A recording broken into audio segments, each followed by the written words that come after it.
வணக்கம். இது காலத்தின் குரல். தமிழகத்தினுடைய தலையாய பிரச்சனையாகவும் தலைப்புச் செய்தியாகவும் மாறியிருக்கிறது அதிமுகவினுடைய உட்கட்சி விவகாரம். இரண்டு அணிகளும் இணையும் என்று இருதரப்பிலிருந்தும் சமிக்ஞை காட்டப்பட்டு பேச்சுவார்த்தை நடத்தப்படும் என்று சொல்லப்பட்ட பிறகாகவும் இருதரப்பிலிருந்தும் நிபந்தனைகள் மேலும் மேலும் முன்வைக்கப்பட்டு கொண்டே இருக்கிறது. இந்த நிபந்தனைகளை ஏற்றுக்கொள்வதற்கு இருதரப்பும் தயாராக இல்லை என்பதே அவர்களுடைய அடுத்தடுத்த கருத்து பகிர்தலில் நமக்கு புலப்பட்டு கொண்டிருக்கிறது. இரண்டு அணிகளும் ஒன்றிணைவதன் மூலமாகத்தான் தேர்தல் ஆணையத்திலிருந்து கட்சியினுடைய சின்னத்தை மீட்டெடுக்க முடியும். புரட்சி தலைவி அவர்கள் சொல்லக்கூடிய ஜெயலலிதா அவர்களினுடைய ஆட்சியை தொடர்ந்து தமிழகத்தில் வழிநடத்த முடியும் என்கிற கோரிக்கை எந்த அளவுக்கு ஏற்றுக்கொள்ளக்கூடிய ஒன்று. அதை தாண்டி தற்போது நடைபெற்றுக் கொண்டிருக்கிற இந்த இரண்டு அணிகளினுடைய பிரச்சனை, அதிமுகவினுடைய உட்கட்சி பிரச்சனை, தமிழகத்தினுடைய தலையாய பல பிரச்சனைகளை கவனிக்க விடாமல் செய்திருக்கிறது. உடனடியாக சட்டமன்றத்தை கூட்ட வேண்டும், இது தொடர்பான மக்கள் பிரச்சனைகளை விவாதிக்க வேண்டும் என்கிற கோரிக்கையை திமுக செயல் தலைவரும் சட்டமன்ற எதிர்க்கட்சி தலைவருமான மு க ஸ்டாலின் அவர்கள் முன்வைத்திருக்கிறார். இந்த பிரச்சனைகள் எப்போது தீரும்? இரு அணி தரப்பிலிருந்தும் வைக்கப்படுகிற பரஸ்பர குற்றச்சாட்டுகளுக்கு இந்த அணிகளினுடைய பதில் என்ன? விவாதிக்கலாம். நம்மிடையே திராவிட முன்னேற்ற கழகத்தைச் சேர்ந்த திரு அப்பாவு அவர்கள், இதே போன்று அதிமுக அம்மா அணியைச் சேர்ந்த பேராசிரியர் தீரன் அவர்கள், இதே போன்று அதிமுக OPS அணியைச் சேர்ந்த வழக்கறிஞர் பாபு முருகவேல், மூத்த பத்திரிகையாளர் திரு துரை கருணாநிதி அவர்கள். வணக்கம். பேராசிரியர், நிகழ்ச்சி உங்களிடமிருந்து ஆரம்பிக்கலாம். இந்த விவகாரத்தில் இன்றைக்கு ஓ பன்னீர்செல்வம் அணியினர் ஒரு ஆலோசனை கூட்டத்தை நடத்தி அந்த கூட்டத்திற்கு பிறகாக ஒரு செய்தியாளர் சந்திப்பையும் நடத்தி இருக்கிறார்கள். அவர்கள் வைக்கக்கூடிய ரெண்டு பிரதானமான கோரிக்கைகள், அதை தாண்டி பல நிபந்தனைகளும் அவர்கள் தரப்பிலிருந்து முன்வைக்கப்பட்டிருக்கிறது. இன்னும் பல விமர்சனங்களும் கூட முன்வைக்கப்பட்டிருக்கிறது. முதல்ல எப்படி பார்க்கிறீங்க இந்த சூழ்நிலை? ஏனென்றால் இரண்டு தரப்பிலிருந்துமே ஒரு சமிக்ஞை இணைவதற்கான ஒரு வாய்ப்பு இருப்பதாக சொல்லப்பட்ட நிலையில தற்போது அது இல்லை, இணைவதற்கான ஒரு சாத்தியம் இல்லை என்கிற ஒரு நிலை ஏற்பட்டிருக்கிறது. எப்படி பார்க்குறீங்க? எங்களை பொறுத்தவரையில் மாண்புமிகு அம்மா அவர்கள் 2016 தேர்தலிலே மக்கள் கொடுத்த அந்த தெளிவான தீர்ப்புக்கு ஏற்ப இப்பொழுது 3/4 ஆண்டுகளை ஓட்டி இந்த ஆட்சி கடந்து வந்திருக்கிறது. இன்னும் 4.25 ஆண்டுகள் இருக்கிறது. தொடர்ந்து இந்த 4.25 ஆண்டுகள் வரையில் மக்களுக்கான பல்வேறு திட்டங்களை நிறைவேற்ற வேண்டிய கடமை எங்களுக்கு இருக்கிறது. மக்களிடம் கொடுத்த வாக்குறுதியை நிறைவேற்ற வேண்டிய கடமை இருக்கிறது. இந்த நேரத்தில் ஒரு குறிப்பிட்ட காலம் வரையில் ஒற்றுமையாக எங்களோடு இருந்தவர்கள் சில கருத்து முரண்பாடு அல்லது கருத்து வேறுபாடு காரணமாக எங்களிடமிருந்து பிரிந்து சென்றார்கள். இதனாலே முதலாவதாக நாங்கள் அதாவது ஆட்சிக்கு வருவதற்கு கூட பல்வேறு இடையூறுகள் இருந்தது. இப்பொழுது இந்த கட்சியானது இரட்டை இலை சின்னத்திலே போட்டியிட்டால் வெற்றி பெற்றுவிடும் என்ற எண்ணத்திலே தான் இன்றைக்கு இரட்டை இலை சின்னமானது உரிமை கோரப்படுகிறது. அப்படி உரிமை கோரப்படுகிற பொழுது ஒரு அரசியல் கட்சியினுடைய தேர்தல் சின்னமானது இன்றைக்கு தற்காலிகமாக நிறுத்தி வைக்கப்பட்டிருக்கிறது. முடக்கப்படலை, நிறுத்தி வைக்கப்பட்டிருக்கிறது. இந்த நிறுத்தி வைக்கப்பட்டிருக்கிற சூழ்நிலையில் என்ன செய்ய வேண்டும்? குற்றம் பார்க்கின் சுற்றமில்லை என்று தமிழிலே ஒரு பழமொழி உண்டு. அந்த அடிப்படையில் என்ன செய்ய வேண்டும் என்று சொன்னால், ஏதோ கருத்து வேறுபாடு காரணமாக பிரிந்து சென்றவர்கள் அங்கே இருக்கக்கூடிய ஆட்சியில் இருக்கின்ற கட்சி, ஆட்சி, பத்திரிகை, தொலைக்காட்சி இப்படி அனைத்துமே இருக்கக்கூடியவர்கள் பெருந்தன்மையாக சில இவர்களுடைய எதிர்பார்ப்புகள் அல்ல, நாங்கள் யார் மீதோ அச்சப்பட்டு கொண்டோ அதை இந்த அறிவிப்பை செய்தோ அந்த அறிவிப்பை செய்தோம் என்றெல்லாம் சொல்ல முடியாது. ஏனென்று சொன்னால் எங்களுக்கு இருக்கிற ஒரே அச்சம் அம்மாவினுடைய ஆட்சி தொடர வேண்டும், இரட்டை இலை சின்னம் முடக்கப்படக்கூடாது. இதுதான் எங்களுடைய எண்ணம். நீங்க சொல்றீங்க சுற்றம் தேவை என்ற காரணத்திற்காக குற்றம் பார்க்க தேவையில்லை என்று. இன்றைக்கு பிரதிநிதித்துவப்படுத்திய ஓ பன்னீர்செல்வம் அணியைச் சேர்ந்த KP முனுசாமி அவர்கள் பல விமர்சனங்களை முன்வைக்கிறார். மக்கள் ஆதரவு ஓ பன்னீர்செல்வம் பக்கத்தில் இருப்பதால் தான் அவர்கள் தங்களை தேடி வந்திருக்கிறார்கள். அது ஒரு ஊழல் சாம்ராஜ்யம், ஊழல் குற்றவாளிகள் நிறைந்திருக்கிற ஒரு பக்கம் அப்படிங்கிற கடுமையான விமர்சனத்தை முன்வைக்கிறார். அதாவது மன்னிக்கணும், இந்த அவர் KP முனுசாமி அவர்கள் சொல்றதெல்லாம் ஒரு பொருட்டா நம்ம பார்க்க முடியாது. ஏன் பார்க்க முடியாது? ஏன்னா அவரே சின்னம்மா அவர்களுக்கு பல ஆலோசனைகளை, நான் சொல்றது தொடக்கத்தில், சின்னம்மா இந்த கட்சிக்கு வருவதற்கு, அதாவது பொறுப்பெடுத்து கொள்ள வருவதற்கு முன்னாலெல்லாம் அவர் தான் பல ஆலோசனைகளை ஒவ்வொரு நாளும் ஒரு அறிக்கையில் சொல்லுவார். சின்னம்மா தொண்டர்களை சந்திக்கணும், வெளிப்படையா பேசணும், அப்படிலாம் அவர்தான் அந்த அணியில் இருக்கிற பெரும்பான்மையான மூத்த நிர்வாகிகளும் கட்சியினுடைய உறுப்பினர்களும் கூட அந்த மாதிரி அவர்களுக்கு ஆலோசனை கொடுத்தவர்கள் தானே. ஆனா இப்போது இருக்கிற நிலைமை, இப்போது இருக்கிற சூழல் பழசெல்லாம் விட்டுரும். இப்போ இணைய வேண்டும் என்ற எண்ணம் இரு தரப்புக்கும் வந்தது. அது உண்மையிலேயே தொண்டர்கள் மத்தியில் ஒரு மகிழ்ச்சியான ஒரு வரவேற்பை பெற்றது. இப்போ எங்க தரப்புல இருந்து குழுவே போட்டுட்டோம். 7 பேர் கொண்ட குழுவை போட்டுட்டு அமைச்சர்கள் வந்து பேச்சுவார்த்தைக்கு தயாராயிட்டாங்க. அப்போ இவங்க என்ன பண்ணணும், இவங்க தரப்புலையும் 5 பேர் போட்டதாக தகவல் வந்தது. அப்போ என்ன பண்ணியிருக்கணும், நம்ம உட்காந்து பேசியிருக்கணும், நெகோசியேஷன்றது பேசியிருக்கணும். ஆனால் இவர்கள் என்ன செய்கிறார்கள், அந்த அறிக்கை கொடுக்கும்போதே பார்த்தீங்கன்னாக்கா நம்ம மதிப்பிற்குரிய எங்களுடைய கழக துணை பொதுச்செயலாளர் டிடிவி தினகரன் அவர்கள் விலகி நானே விலகிறேன், நீங்கள் யார் என்ன விளக்க தேவையில்லை, என்கிட்ட நீங்கள் கேட்டிருந்தீங்கன்னா கூட நான் விட்டு கொடுத்துருப்பேன். எனக்கு வந்து அம்மா ஆட்சி தொடரணும், கட்சி சின்னம் கிடைக்கணும், மக்களுக்கான தொண்டுகளை நீங்கள் சரியாக செய்யணும், எனவே ஒற்றுமையாக இருந்து நீங்கள் நல்லபடியாக கட்சி நடத்துக்க, நான் ஒதுங்கிக்கிறேன்னு சொல்லிட்டு பெருமையாக போனார். அதை வந்து எல்லோருமே பாராட்டி இருக்க வேண்டும். ஏனென்று சொன்னால் எல்லா தகுதியும் எங்களுடைய கழக துணை பொதுச்செயலாளர் டிடிவி தினகரன் அவர்களுக்கு தான் இருக்கிறது.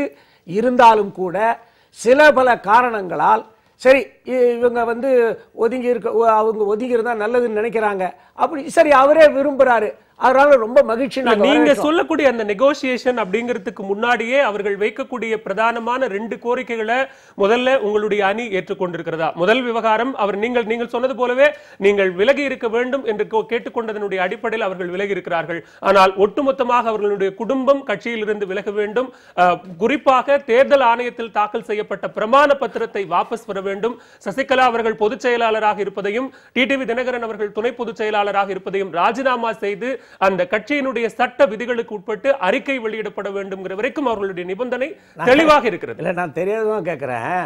அவங்க வந்து சின்னம்மாவை மட்டும்தான் அம்மா அவர்கள் வந்து சேர்த்தார்கள் கட்சியில, அவங்க குடும்பத்தில் இருக்கிற யாரையுமே மீண்டும் கட்சியில சேர்க்கலன்னு சொன்ன போது இப்ப அவங்களை நீக்கி வைக்கிறதுக்கு என்ன நெசசிட்டி, என்ன தேவை வந்தது?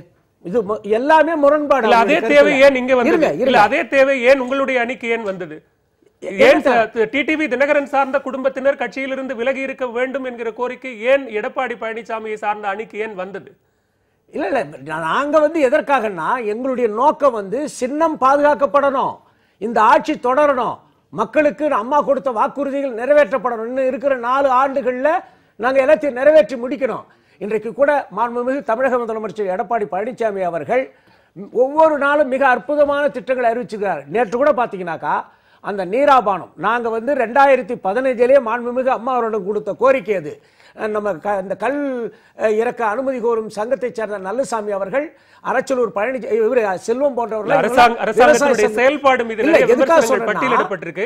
நம்ம பேசலாம். நிகழ்ச்சியில் நம்மிடையே இணைக்கிறார் கர்நாடக அதிமுகவை சேர்ந்த திரு புகழேந்தி அவர்கள். வணக்கம் திரு புகழேந்தி. இன்றைக்கு முன்வைக்கப்பட்ட கருத்துக்கள், உங்கள் தரப்பிலிருந்து நீங்க சொன்ன விஷயங்கள் என்பது கொஞ்சம் கடுமையான விமர்சனங்களாகவே ஓ பன்னீர்செல்வம் அவர்கள் மீது இருந்தது.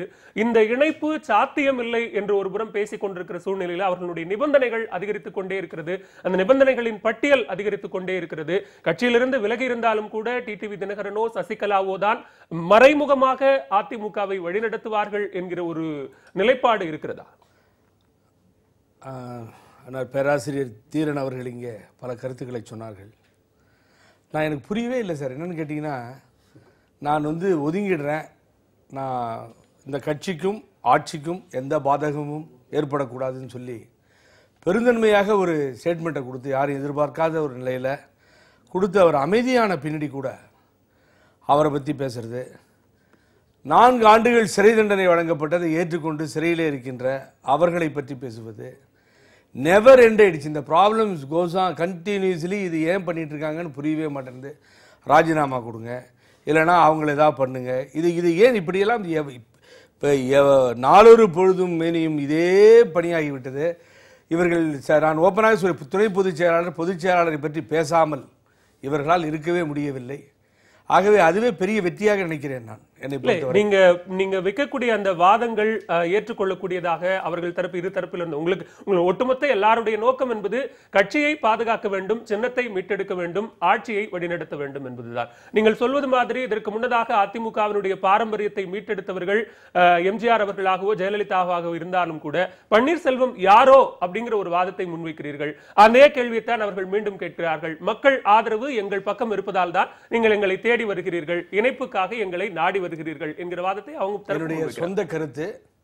பேராசிரியர் தீரன் அவர்கள், அண்ணன் அவர்கள் சொன்னார்கள். என்னுடைய சொந்த கருத்து, அடிபட்டு அவமானப்பட்டு இன்றைய தினம் திரும்பி வந்திருக்கின்றார்கள் என்பதை நான் தெளிவாகவே சொல்ல கடமைப்பட்டிருக்கின்றேன். இந்த இயக்கத்தில் இருக்கின்றேன். இந்த இயக்கத்தை பொறுத்தவரை மானமுள்ள இயக்கம், கவரி மானாக வாழ்ந்த இயக்கம், புரட்சித் தலைவர் எம்ஜிஆர் வழியிலே வந்த இயக்கம். அம்மாவை பற்றி யாராவது அம்மா முன்னால் பேசியிருந்தால் தப்பித்திருக்க முடியாது என்பதை நாடறியும். ஆனால் இன்று மாலை நடந்ததெல்லாம் நீங்கள் சொல்லுவது உண்மை. தொகுதிக்கு போக முடியாது, செக்யூரிட்டி போட்டு தான் தொகுதிக்கு போக முடியும். ஊழல் அமைச்சர்கள், இதெல்லாம் நீங்கள் கேட்டீங்க. சரமாரியான வார்த்தைகள், சரமாரியான குற்றச்சாட்டுகள். நீங்கள் எங்களுக்கு தேவையே இல்லை, நீங்க வேணா முடிவு பண்ணிக்கோங்க. இப்படிப்பட்ட இது பேச்சுவார்த்தையா? இல்ல பேச்சுவார்த்தையா அப்படின்னாலும் நீங்க ஒரு புறம் பரஸ்பரம் குற்றச்சாட்டை முன்வைத்தா அவர்களும் குற்றச்சாட்டு, இது இணைப்புக்கான சாத்தியமே இல்லை அப்படிங்கிற ஒரு சூழ்நிலையை தானே உருவாக்கு. முருகவேல், நாங்கள் ஒரு இடத்துல இருந்து பேசிட்டு தான் வந்தோம். என்னன்னு கேட்டீங்கன்னா, காலையில் ஏதோ அமெரிக்கனுடைய ஜனாதிபதி ஏதோ சொன்னார்னு சொல்லி மிஸ்டர் ஜெயக்குமார் சொன்னதா பிரச்சனை ஆச்சுன்னு சொல்லி ஒரு ஒரு ஒரு ஏதாவது ஒரு கருத்தை யாராவது சொல்லியிருக்கலாம். நேற்று புகழ்ந்தா நீ பேசினார் கூட வச்சுக்கலாம். ஆனால் குற்றச்சாட்டுகளுடைய வலிமையான ஏவுகணைகள் மாதிரி பாஞ்சு அதை எவ்வளவு அசிங்கப்படுத்த முடியுமோ பண்ணீங்கன்னா then you come to the election. பேசலாம். திரு பாபு, எலெக்ஷனுக்கு போலாம். கவரிமான் எடுத்துக்காட்டுக்கு உதாரணத்துக்கு திரு புகழேந்தி அவர்கள் குறிப்பிடுகிறார். ஒரு ராணுவ கட்டுப்பாடோடு இருந்த கட்சி தற்போது இந்த கட்டுப்பாட்டை குலைப்பதற்கான முக்கிய ஒரு பொறுப்பை ஓ பன்னீர்செல்வம் அவர்கள் எடுத்துக்கொண்டார். இன்றைக்கு மிகப்பெரிய ஒரு குழப்பம் ஏற்பட்டு அந்த குழப்பத்தை மீண்டும் தெளிய வைப்பதற்கான முயற்சிகள்ல ஒரு முடிவே எட்டப்படாத, தெளிவே எட்டப்படாத ஒரு சூழ்நிலைக்கு காரணமும் மீண்டும் திரு ஓ பன்னீர்செல்வம் தான் அப்படிங்கிற குற்றச்சாட்டை பகிரங்கமாகவே முன்வைக்கிறார்கள். முதல்ல மரியாதைக்குரிய அண்ணன் புகழேந்தி அவரை நான் பாராட்டுறேன். ஏன்னா அவர் எப்பவுமே எனக்கு ஒரு 6 வருஷமாக தெரியும். எனக்கு கடந்த நேற்றும் சரி, அதுக்கு முன்னாலும் சரி, அதுக்கு முன்னாடி 2 மாதமும் சரி, ஒரே நிலைப்பாட்டோடு இன்றைக்கி வரைக்கும் இருக்கிறார் அவர். அதே போல் நடந்த சம்பவங்களுக்கான விளக்கத்தையும் அவர் தெளிவாக கொடுக்குறாரு. அதை தாண்டி இந்த இரு அணிகளும் பிளவுபட்டு சின்னம் புரட்சித் தலைவராக கண்டெடுக்கப்பட்டு அம்மாவால் வளர்த்தெடுக்கப்பட்ட இந்த இயக்கத்தினுடைய அடையாளமாக இருக்கக்கூடிய சின்னம் சிதைந்து விடக்கூடாது, அது முடக்கப்பட்டு விடக்கூடாது என்கின்ற எண்ணம் தான் இரு அணியிலும் இருப்பவர்களுக்கும் பிரதானமாக இருக்கிறது. அதற்கு ஒரு முயற்சியாக இரு அணியும் இணைய வேண்டும் என்று ஒரு கருத்தை வைக்கிறோம். 2 தினங்களுக்கு முன்பாக மரியாதைக்குரிய ஓபிஎஸ் அவர்கள் எந்த விதமான நிபந்தனையும் இன்றி நான் பேச்சுவார்த்தைக்கு தயார் என்று சொல்கிறார். அது சரியான புரிதலாக மக்களிடத்திலே சென்று சேரவில்லை. இந்த இன்றைய ஆலோசனை கூட்டத்திற்கு பிறகான செய்தியாளர் சந்திப்புல அப்படி ஒரு அணுகுமுறை இருப்பதாக ஒரு இடத்திலுமே தெரியவே இல்லையே. நீங்கள் சொல்லக்கூடிய வாதங்கள், நீங்கள் வைக்கக்கூடிய நிபந்தனைகள், வைக்கக்கூடிய குற்றச்சாட்டுகள் எல்லாமே இந்த இணைப்புக்கான சாத்தியமே இல்லை என்பது போல ஒரு தெளிவான நிலைப்பாட்டுக்கு நீங்க வந்துட்டு அதற்கு பிறகுதான் செய்தியாளர்களை சந்திக்கிற மாதிரியான ஒரு தோற்றம் தான் இல்லை. அதுதான் இப்ப நீங்க கேட்ட கேள்விக்கும் தொடர்ந்து நான் விளக்கம் சொல்லலாம் தான் நீங்க அதுக்குள்ள ஒரு கேள்வியா வச்சிட்டீங்க. அப்போ அந்த அவர் சொல்லுகின்ற போது அது சரியான புரிதலாக மக்களிடத்தில் சென்று சேரவில்லை. பொதுச் செயலாளரை பற்றியோ முதலமைச்சர் பதவியை பற்றியோ எங்களுக்கு எந்த விதமான நிபந்தனையும் கிடையாது. மாறாக நாங்கள் வைத்த 2 கோரிக்கையான திருமதி சசிகலா அவர்களுடைய குடும்பத்தில் இருக்கக்கூடிய உறுப்பினர்கள் மாண்புமிகு அம்மாவால் விலக்கி வைக்கப்பட்டவர்கள் இந்த இயக்கத்தை வழிநடத்தக்கூடாது, அவர்கள் இந்த இயக்கத்திலிருந்து வெளியேற வேண்டும். 1. 2வது, மாண்புமிகு அம்மாவினுடைய மரணத்தில் இருக்கக்கூடிய மர்மத்தை விளக்க வேண்டும், அதற்கு ஒரு நீதி விசாரணை வேண்டும் என்றுதான் இந்த 2. இந்த 2லே ஒரு கருத்தை ஏற்றுக்கொண்டது போல திரு தினகரன் அவர்கள் தானாகவோ அல்லது இருக்கக்கூடிய அமைச்சர்களுடைய வற்புறுத்தலின் பேரிலோ அவர் நான் ஒதுங்கிவிட்டேன் என்ற ஒரு கருத்தை தெரிவித்திருக்கிறார். அதற்கு எங்களுடைய தலைவர் மரியாதைக்குரிய ஓபிஎஸ் அவர்கள் எங்களுக்கு கிடைத்திருக்கக்கூடிய தர்ம யுத்தத்தினுடைய முதல் வெற்றி என்று சொல்கிறார். அதற்கு திரு மாண்புமிகு நிதியமைச்சர் அவரிடத்திலே ஒரு கருத்து இன்றைய காலையிலே வேறு ஒரு தொலைக்காட்சியின் நிலையத்தில் கேட்கின்ற போது அவருக்கு கிடைத்திருக்கிற முதல் வெற்றி, தர்ம யுத்தத்திற்கு கிடைத்திருக்கக்கூடிய முதல் வெற்றி என்று கேட்கின்ற போது அதற்கு இந்த இணைப்பு சாத்தியப்பட வேண்டும், இந்த இணைப்பு முழுமையடைய வேண்டும் என்று நினைக்கக்கூடியவர்கள் அது போன்ற ஒரு பதிலை சொல்லியிருக்க கூடாது. அவர் என்ன சொன்னார்னு சொன்னா, அமெரிக்க ஜனாதிபதி ட்ரம்ப் வெற்றிக்கு கூட திரு பன்னீர்செல்வம் தான் காரணம் என்று தனக்கு பெருமை தேடிக்கொள்வார் என்கின்றதிலே சொல்லியிருக்கிறார். 1.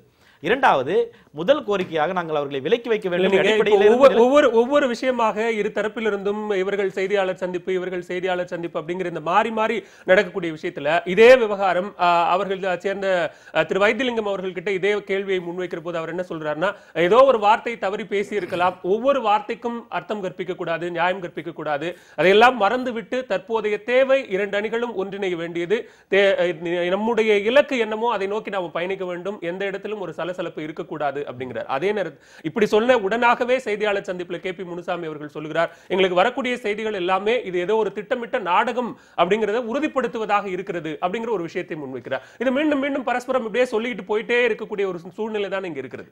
திரு பாலவேலை எனக்கு 10 ஆண்டுகளாக தெரியும், உயர்நீதிமன்றத்தினுடைய செய்தியாளராக இருக்கின்ற போது தெரியும். பாலவேலும் பாபு முருகவேலும் தனிப்பட்ட முறையில் என்ன கருத்து வேண்டுமானாலும் பேசிக்கொள்ளலாம். ஆனால் இந்த விவாத மேடை என்கின்ற வரும்போது உங்களுக்கு என்ற ஒரு நியாய தர்மம் இருக்கிறது, எனக்கு என்ற ஒரு அரங்க நாகரிகம் இருக்கிறது. அதை ஒட்டித்தான் நான் பேச வேண்டும். ரெண்டு தரப்புக்கும் இருக்கிற நியாய தர்மம் என்பது ஒன்றாக ஒற்றை கோரிக்கையாக ஒற்றை இலக்காக இருந்திருந்தா இவ்வளவு குழப்பமே இல்லையே. ரெண்டு தரப்பிலிருந்தும் பரஸ்பரம் குற்றச்சாட்டுகளை முன்வைத்துக்கிட்டே போகிற சூழ்நிலையில இந்த இணைப்புக்கே சாத்தியம் இல்ல. தமிழகத்தினுடைய ஒட்டுமொத்த பார்வையும் இந்த இரு அணிகளும் இணையுமா இணையாதா அப்படிங்கிற ஒரு தலையாய பிரச்சனையா இந்த பிரச்சனை மாறி இருக்கிறது. தமிழகத்தினுடைய பிரச்சனையா, ஒரு கட்சியினுடைய உள்கட்சி விவகாரம் இன்றைக்கு தமிழகத்தினுடைய பிரச்சனையாக ஏன் பார்க்கப்பட வேண்டும் அப்படிங்கறதான கேள்வி. இல்ல, தமிழகத்தினுடைய பிரச்சனையாகவே நீங்கள் தயவு செய்து இது பார்க்கவே வேண்டாம். தமிழகத்தினுடைய பிரச்சனை ஆட்சி நல்ல விதத்தில் நடக்க வேண்டும். அது இன்னும் 4 ஆண்டுகளிலே முழுமையான ஒரு ஆட்சியாக, மக்கள் நல ஆட்சியாக நடக்க வேண்டும். அது தமிழகத்தை ஒட்டிய பிரச்சனை. ஆனால் தற்போது நடைபெறுகிறது ஒரு குடும்ப பிரச்சனை. இந்த குடும்ப பிரச்சனையை முடிவுக்கு கொண்டு வர வேண்டும் என்பதுதான் எங்களுடைய எண்ணம். மரியாதைக்குரிய KP முனுசாமி அவர்கள் இன்றைக்கு பத்திரிகையாளருடைய நேர்காணலிலே இறுதியாக சொல்லும்போது கூட நாங்கள் இந்த ஒருங்கிணைப்புக்கு தயாராகத்தான் இருக்கிறோம்.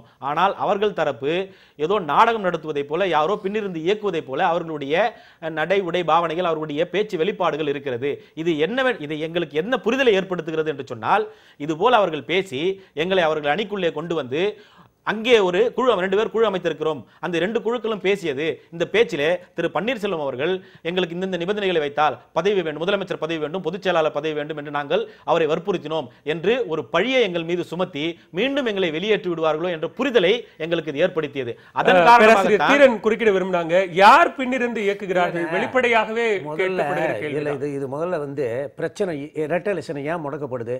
எங்களுடைய கழகத்தினுடைய பொதுச் செயலாளர் மாண்புமிகு சின்னம்மா அவர்களுடைய அவங்க பொதுச் செயலாளர் தேர்ந்தெடுக்கப்பட்டதே செல்லாதுன்னு சொல்லி இவங்க வந்து தேர்தல் ஆணையத்தில் புகார் கொடுத்ததனுடைய அடிப்படையில் தான் உங்களுடைய மெஜாரிட்டி நீங்கள் வந்து நிரூபிங்கன்னு சொல்லி அப்புறம் தான் நாங்கள் எல்லோரும் வந்து இப்போ அந்த அஃபிடவிட்லாம் பொதுக்குழு உறுப்பினர் அஃபிடவிட்டு, சட்டமன்ற இந்த இது நம்பிக்கை வாக்கெடுப்பு தீர்மானத்தில் வெற்றி, இதெல்லாம் எடுத்து போய் ப்ரொடியூஸ் பண்ணுறோம். அப்போ இவங்க என்ன பண்ணுறாங்க, இவங்க பல்லாயிரக்கணக்கான டாக்குமெண்ட்ஸுகளை கொடுத்துட்டாங்க, இதை பார்க்குறதுக்கு நேரம் இல்லை. எனவே இப்பொழுது இந்த RK நகர் தேர்தலுக்கு ரெட்டை எலெக்ஷன் 2 பேருக்குமே கிடையாது. நல்லா யோசிங்க, சிக்கல் எங்கே வருது, யாரால் வருது? இவர்களால் வருகிறது, எங்களால் இல்ல. சரி, இப்போ வருகிற சிக்கல்களுக்கு அவரே தீர்வு கொடுக்கிறதுக்கும் அவர்களே தயாரா இருக்காங்க. இல்ல, நீங்க மனுக்களை வாபஸ் பெற வேண்டும் என்று உங்கள் தரப்பிலிருந்து கோரிக்கை முன்வைக்கப்பட்டா, நீங்க சசிகலா அவர்கள் பொதுச் செயலாளராக தேர்ந்தெடுக்கப்பட்டதும் டிடிவி தினகரன் துணை பொதுச் செயலாளராக தேர்ந்தெடுக்கப்பட்டதையும் நீங்க தேர்தல் ஆணையத்தில் பிரமாண பத்திரமாக தாக்கல் செய்திருக்கிறீர்கள். அதை நீங்க வாபஸ் பெறுங்கன்னு அவர்கள் தரப்பிலிருந்து யார் வாபஸ் வாங்கணும்? முதல்ல புகார் கொடுத்தவங்க தானே வாபஸ் வாங்கணும், அப்புறம் நாங்க வாபஸ் வாங்க போறோம்.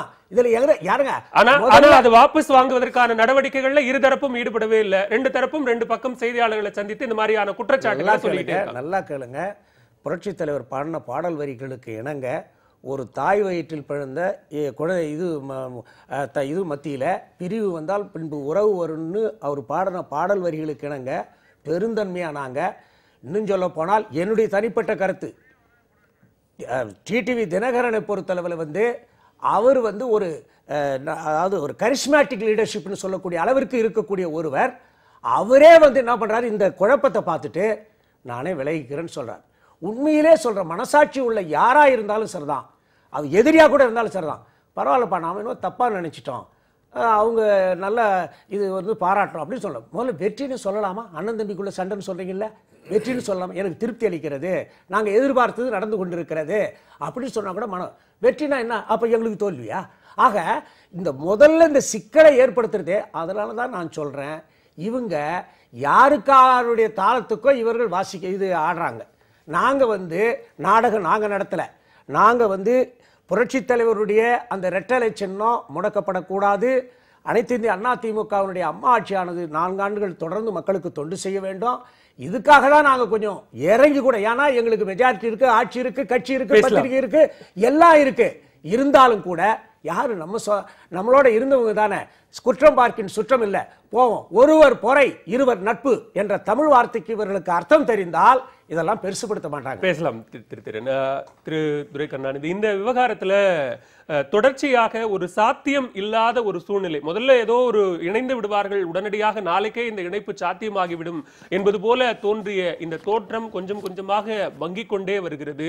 இன்றைக்கு பரஸ்பரம் வைக்கக்கூடிய பேச்சுவார்த்தை, பேராசிரியர் சொல்றாங்க குற்றம் பார்க்கின் சுற்றமில்லை, அண்ணன் தம்பிகள் போலத்தான், விசுவாசத்திற்கு எடுத்துக்காட்டே திரு ஓ பன்னீர்செல்வம் அவர்கள் தான் என்பதை இப்போது இந்த பக்கத்தில் இருக்கிற அமைச்சர்கள் சொல்கிறார்கள். ஆனால் இங்கு வைக்கப்படுகிற குற்றச்சாட்டுகளும் நிபந்தனைகளும் அதற்கான வாய்ப்பு இல்லை அப்படிங்கிறது தான் தெளிவுபடுத்துகிறது. நிச்சயமாக இதில் நம்ம ஒரு விஷயத்தை பார்க்கணும். அனைத்து இந்திய அண்ணா திராவிட முன்னேற்ற கழகத்தை பொறுத்தளவில் ஒரு ஆளுமிக்க தலைவர் இல்லாதனுடைய விளைவு தான் இது எல்லாம். அவரவர்களும் அமைச்சர்களும் நிர்வாகிகளும் தங்களுடைய மனம் போன போக்கில் பல்வேறு கருத்துக்களை தெரிவித்ததனுடைய விளைவு தான் இந்த நிலை உருவானதுக்கு காரணம்னு ஒரு பத்திரிகையாளனா என்னுடைய பார்வையில் தெரியுது. இப்போ இன்றைய விவாதத்திலே சகோதரர்கள் பேசுகிற போது அந்த முரண்பாடு நல்லாவே தெரிகிறது. ஒரு இணக்கத்தை நோக்கி செல்வதற்கான ஒரு சாத்தியக்கூறு மிக மிக குறைவு அப்படிங்கிற மாதிரி தான் இந்த நிகழ்வுக்கு தெரியுது. நம்ம இப்போ அதாவது திடீரென அமைச்சர்கள் முதலமைச்சர் எடப்பாடி பழனிசாமி தலைமையில் அனைவரும் கூடி ஒரு திரு தங்கமணி அவர்கள், அமைச்சர் தங்கமணி வீட்டிலையும் ஒரு 20-24 அமைச்சர்கள் கூடி இந்த முடிவை அறிவிக்கிறாங்க. கட்சியும் ஆட்சியும் நிலைத்திருக்க வேண்டும், அதனால் துணை பொதுச் செயலாளர் தினகரன் அவருடைய குடும்பத்தினர் அரசியலிருந்து ஒதுக்கிட்டு நாம் ஓ பன்னீர்செல்வம் அணி தலைமையில் போய் செயல்படுவோம் அப்படிங்கிற அறிவிப்பை வெளியிடுற பொழுது அடுத்தடுத்து பேசிய திரு தங்கத்தமிழ்ச்செல்வன், திரு வெற்றிவேல், அந்த மாதிரியான சில நண்பர் புகழேந்தி போன்றவர்களாம் கூட அது ஒரு சரியான முடிவாக இல்லை, அமைச்சர்கள் தன்னிச்சையாக இந்த மாதிரி முடிவு எடுத்திருக்காங்க அப்படிங்கிற மாதிரி ஒரு கருத்தை கொண்டு போனாங்க. அடுத்த நாளே துணை பொதுச் செயலாளர் திரு டிடிவி தினகரன் அவர்கள் நான் ஒதுங்கிக்கிறேன் அப்படின்னு சொல்லி சொன்னார். இது திரு ஓபிஎஸ் அணியினர் மத்தியில் நம்பகத்தன்மையை உருவாக்காத காரணம் இப்படி தான். பல்வேறு கருத்துக்கள் அமைச்சர்கள் ஒரு தரப்பில் சொல்கிறாங்க, எம்எல்ஏக்கள் ஒரு வித கருத்துக்களை சொல்கிறாங்க. இதில் ஏதோ ஒரு உள்ளடி வேலை உள்குத்து இருக்குது அப்படிங்கிற சந்தேகம் அவங்களுக்கு அதிகரித்ததனுடைய விளைவு, அதனுடைய வெளிப்பாடு தான் சந்தேகத்தை வெளிப்படுத்தவும் செய்கிறார்கள். இல்லை, நீங்க இதை சொல்ல வரேன். 1989 ஜானகி அணி செல்வி ஜெயலலிதா அணி என்று பிரிந்த பொழுது பொதுமக்கள் மத்தியில் தனக்கு செல்வாக்கு இல்லை, தேர்தலில் தோல்வியடைந்து விட்டோம், தொண்டர்களும் தம்மை ஏற்கவில்லை என உடனே ஜானகி அம்மா பெருந்தன்மையோட வந்து இது வந்து நீங்கள் எல்லாரும் இணைந்து செயல்படுங்கிற போது இரண்டு தரப்பும் உட்காந்து பேசுகிறாங்க. இந்த பக்கம் ராகவானந்த, மாராம் வீரப்பன், மாதவன் போன்றவர்களும், இந்த பக்கம் இருந்த கட்சியினுடைய நிர்வாகிகளும் அமர்ந்து பேசி ஒரு வார காலத்தில் முடிவெடுத்து நேராக டெல்லியில் போய் சப்மிட் பண்ணி ரெட்டலையை திரும்ப கொண்டு வந்துட்டாங்க. 1996 போட்டி அதிமுகன்னு சில மூத்த தலைவர்கள் போனாங்க. அந்த நிகழ்வும் கூட சில நாட்கள், ஏன்னா இவர் ஆளுமை மிக்க தலைவராக இருக்கிறாங்க, தொண்டர்கள் செல்வாக்கு மக்கள் செல்வாக்கு இருக்கிறதுனால பேசி அமர்ந்து அடுத்தடுத்த நிலைகளில் அந்த எம்எல்ஏக்கள் அதிருப்தி நிலையில் இருந்தவங்க எல்லாமே திரும்ப வந்து செல்வி ஜெயலலிதா தலைமையிலான அதிமுகவில் இணைகிறாங்க. இப்படிப்பட்ட ஒரு நிலை இப்ப இல்லாததுக்கு காரணம் ஒரு ஆளுமை மிக்க தலைமை இல்லை அப்படிங்கிறது ஒரு காரணம். அப்படி சொல்லுகிற அதே நேரத்தில் அந்த ஆளுமை மிக்க தலைவராக உருவாகக்கூடிய வாய்ப்பு, பலம், எல்லா மக்களினுடைய ஆதரவு எல்லாம் ஓ பன்னீர்செல்வத்துக்கு தான் இருக்கிறது அப்படிங்கிறதையும் சேர்த்து KP முனுசாமி இன்னைக்கு அட்ரஸ் பண்றாங்க. இல்ல, அதுதான் இது வந்து நம்ம தேர்தல் முடிவுக்கு பிறகு தொண்டர்களும் பொதுமக்களும் யாருக்கு அதிக அளவு ஆதரவளித்திருக்கிறார்கள் என்பதை பொறுத்து தான் இது காலம்தான் தீர்மானிக்கும். இப்போ சமீப காலத்தில் நடந்த நிகழ்வுகள், அதை தொடர்ந்து நடைபெற்ற இந்த 2-3 மாத கால நிகழ்வுகளை வச்சு ஒருத்தர் மிகப்பெரிய தலைவராக வந்துடுவார், ஒருத்தர் பின்னணிக்கு போயிடுவார் அப்படிங்கிறதெல்லாம் நாம் நிச்சயமாக அதை எதிர்பார்க்க முடியாது இந்த காலகட்டங்களில். இப்போ என்னை பொறுத்தளவில் கடந்த 30 ஆண்டுகளுக்கு மேலாக திருமதி சசிகலா குடும்பத்தினர், தினகரன் அவர்கள் அரசியலில் ஒரு பின்புலத்தில் திரைமறைவு அரசியலில் நடத்துகிறாங்க. ஏறத்தாழ நூற்றுக்கணக்கான எம்எல்ஏக்களை எம்பிக்களை அவங்க தான் உருவாக்குனாங்க. இன்னும் நூற்றுக்கணக்கான 1991 காலகட்டத்திலிருந்து பல அமைச்சர்களை உருவாக்குனதும் அவங்க தான். இப்போ இன்றைக்கி இருக்கிற பல்வேறு அமைச்சர்களானாலும் சட்டமன்ற உறுப்பினரானாலும் அவங்களுடைய தயவில் தான் வந்தாங்கிறது வெளிப்படையாகவே பொதுமக்களுக்கும் தெரியும், அவங்களுக்குமே அது தெரியும். ஸோ இந்த சூழ்நிலையில் இந்த குடும்பத்தை முழுவதுமாக புறக்கணித்து விட்டு அரசியல் நடத்தணும் அப்படிங்கிற ஒரு நிலைப்பாடு வந்ததில்ல. இப்போ அதுவே ஒரு கேள்விக்குறியாக தான் இருக்கு. நம்ம பேசலாம். திரு அப்பாவு, இங்க யாரும் புனிதர்கள் இல்லை, குற்றம் சாட்டப்பட்டவர்களை மறைத்துக் கொள்வதற்காகவும் குற்றத்தை மறைத்துக் கொள்வதற்காகவும் தான் இது போன்ற நாடகங்கள் நடத்தப்படுகிறது என்கிற குற்றச்சாட்டை திமுக செயல் தலைவர் ஸ்டாலின் அவர்கள் முன்வைத்திருக்கிறார். முதல்ல இதையெல்லாம் இதுவே மக்கள் பிரச்சனைகளை பேச முடியாத ஒரு சூழ்நிலையை உருவாக்கி இருக்கிறது. சட்டமன்றத்தை கூட்ட வேண்டும், இது தொடர்பாக விவாதிக்க வேண்டும் என்கிற ஒரு கோரிக்கையை முன்வைக்கிறார். ஆனா அதற்கான சூழலே தற்போது இல்லை என்பது மாதிரியான ஒரு நிலை இருக்கிறது. எப்படி பார்க்கிறீங்க? அதான் இப்போ நம்ம டிபேட்லேயே தம்பி நீங்கள் பார்த்துருப்பீங்க, 4 பேர் 24 நிமிஷம் பேசியிருக்கோம். யாராவது மக்கள் பிரச்சனையை பற்றி பேசுனாங்களா? 2 பேரை பற்றி தான் இவ்வளோ நேரமும் பேசி இதனால் மக்களுக்கு ஏதாவது பிரயோஜனம் இருக்கான்னா இல்லை. இதைத்தான் எதிர்க்கட்சி தலைவராக இருந்து தளபதி சொல்கிறாங்க. இன்னைக்கு காலையிலேருந்து பார்த்தீங்கன்னா டிடிவி தினகரன் அழகாக சொல்கிறாரு, ஏன் இப்படி உங்களை ஒதுக்கி வச்சுட்டு உங்கள் கூட இருக்க ஆட்களே நீங்கள் தானே கூவத்தூரில் கூட்டி கொண்டு வச்சு 122 பேரை வச்சு எடப்பாடியை முதல்வராக்குனீங்க, அந்த அமைச்சர்கள்லாம் சேர்ந்து உங்களை நீக்கிட்டோம் அப்படின்னு சொல்கிறாங்களே. அதுக்கு என்ன காரணம் அப்படின்னா அவங்களுக்கு பயம் வந்துட்டு தவறு பண்ணியிருக்காங்க, ஊழல் பண்ணியிருக்காங்க. அந்த அமைச்சர்கள்லாம் இப்போ பயந்து போய் ஒரு முடிவு எடுக்காங்க. சரி போட்டு காலம் பதில் சொல்லணும்னு அவர் சொல்கிறாரு. கேபி முனுசாமி சொல்கிறாரு, அதில் இன்னைக்கு டிவியை பார்த்து அவர் பேசுகிறாரு. டிவியில் இன்னைக்கு பேட்டி கொடுக்கும்போது ஊழல் சாம்ராஜ்யத்தை நடத்தி கொண்டு இருக்கின்றார்கள், ஊழல் சாம்ராஜ்யத்தை நடத்தி கொண்டு இருக்கின்றவர்களுக்கு நாங்கள் தலைமையேற்றால் எங்கள் மரியாதையும் போய்விடும்.